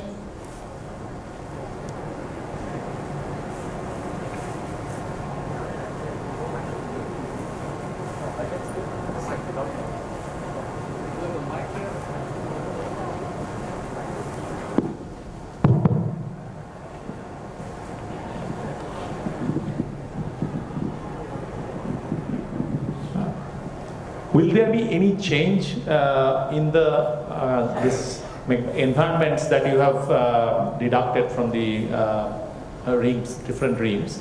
Will there be any change from the central part to the outer part of the volcanic conduit? I mean, this kind of changes? Yeah, there may be. So as you see, this is a very broad picture. So the conduit would be one line on this, any one particular conduit.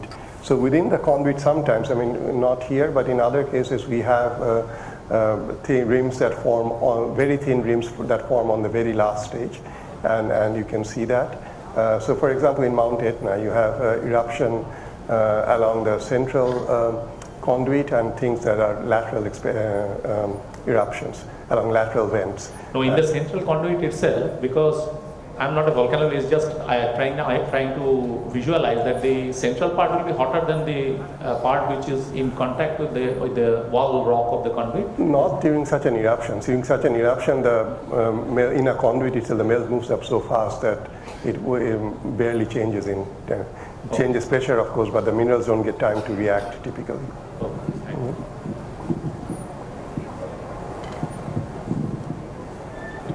So we have one more question at the back.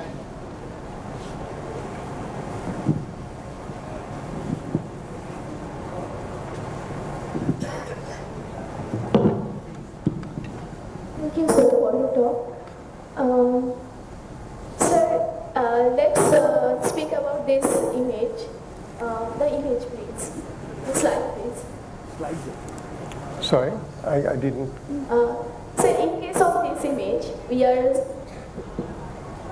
am I audible, sir? Yeah. Yes. In case of this image, we are having a central conduit. So if this is a recent scenario, right? If we backtrack it in Precambrian or let's say Precambrian, so the whole area will be eroded out, and in a volcanic plumbing system, there are certain places where sulfide saturation is reached, and we get sulfide droplets which come out as often come out with second boiling with magmatic hydrothermal fluid. They come out. They penetrate the structurally weak zones and emplace economic bodies, ore bodies.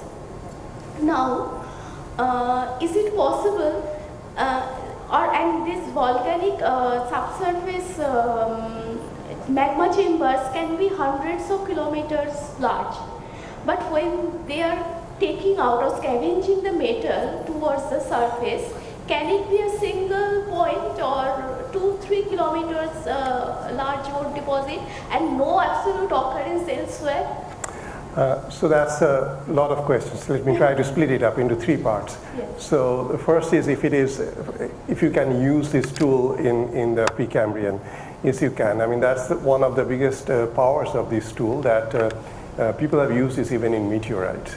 So all you need is a few crystals and then you reconstruct things. So that's, and the age resolution doesn't go down with the age of the system. So you can resolve a week or a month back in the time of a meteorite of 4.5 billion years ago or whatever. In isotope systems, your resolution becomes worse as you go back in time. So that's actually one of the biggest advantages of this one. So the second thing is that whether you see the difference between sulfide or not, now this is at the very beginning, this is the first work we have done, but what you see here are some olivine maps of some crystals, and there you do see difference between olivines that are in the silicate part of the rock versus the olivines that are in contact with sulfides. So for example, in an element like nickel precipitates, prefers to go in the sulfide, but in a silicate, the nickel is more compatible in the olivine. So you see opposite diffusion, zoning trends and so forth. So you can try to, develop that and do that. So that's not been done, but could be done. And the third thing is about the size of the deposit. Now that's where, you need to bring in other aspects. You need to bring in physical modeling or something. What you can do with this tool is you can map out the cooling rate, like, you saw in this example here. You can distinguish between the center of the intrusion and the margin of the intrusion. So if one does more of that, modeling, you could try to work out how large a body was or whether it was continuous or not. But that would require, of course, a lot of outcrops, and that's the other problem with Precambrian things. You don't have large continuous outcrops. If you had that, one could try to do that. So why I was asking this question, we all know about the Malanjkhand copper deposit, right? So GSI is working on it, and we, in our sinks, we try to analyze the sulfur and oxygen isotope of Malanjkhand copper deposit. Now, the sulfur and oxygen isotope signature is purely magmatic. There is no heat of subduction which has been previously proposed. If there was subduction, or if there is a larger magma plumbing system below, then it should have several offshoots associated with the main Malanjkhand copper deposit, because hydrothermal fluid, it will penetrate any structurally weak zone. But it didn't. I mean, there is no significant satellite deposits around Malanjkhand. So what happened in that, because we had similar structural setup, similar kind of joint sets, similar kind of fracture zones around them, but we don't have Rasak in Malanjkhand. So when you were saying about the Vesuvius, it literally stands as a point on map. Right, but the magma chamber below it is much larger. So when I was asking on that perspective whether it was similarly happening in the Precambrian or not. Although Vesuvius, I don't know whether it poses any economically viable deposit. It probably doesn't. But whether similar process also operated in the Precambrian or not, and all the hydrothermal fluids couldn't reach into the surface, just as a point. So I mean, that would largely be a problem of modeling fluid flow and things like that, so more physical problems. And in the Precambrian, the only thing I can imagine quickly is that you probably had different thermal gradients or not, depending on how old in the Precambrian. And that might have affected the nature of fluid flow that you have today versus then, but that's really not something I'm an expert on, but it'd be an interesting thing to pursue. And what we could do with this is to check out if the time scales on which these things cooled or were hot were different or the same along the various separate occurrences that you are talking about. So that's something one could try to do and see if that tells something. Yes, thank you, sir. Okay, so thank you, Shobita, for the wonderful talk. And with this, we come to the end of this session. Thank you. Yeah. So, my thanks to all the speakers for the excellent presentations. And we enjoyed sitting here. We also enjoyed the presentations and the questions and answers. Thank you very much.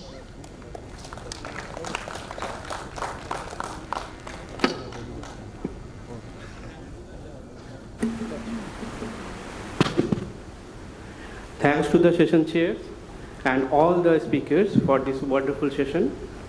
Now, I would like to request Professor Gautam Ghosh to deliver the mementos to the keynote speaker and the session chairs.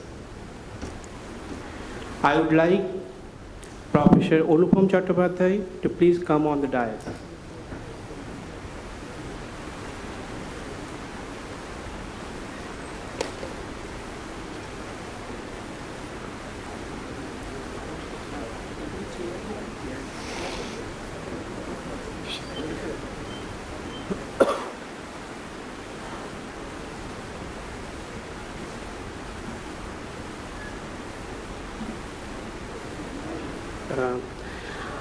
I would like to request Professor Somnath Dasgupta.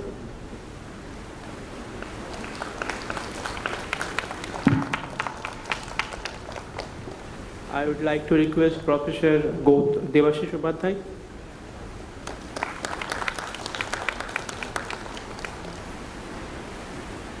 I would like to request Professor Anupam Chattopadhyay.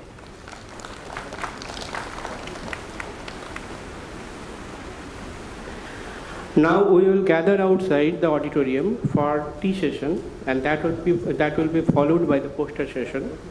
We will meet again by 7 o'clock in this auditorium for certificate distribution for both the oral and poster presentation of today's sessions. Then there is a small cultural program that will be organized by our students, Orkunil and Doibangshu, and that will be followed by our students' dinner. Thank you.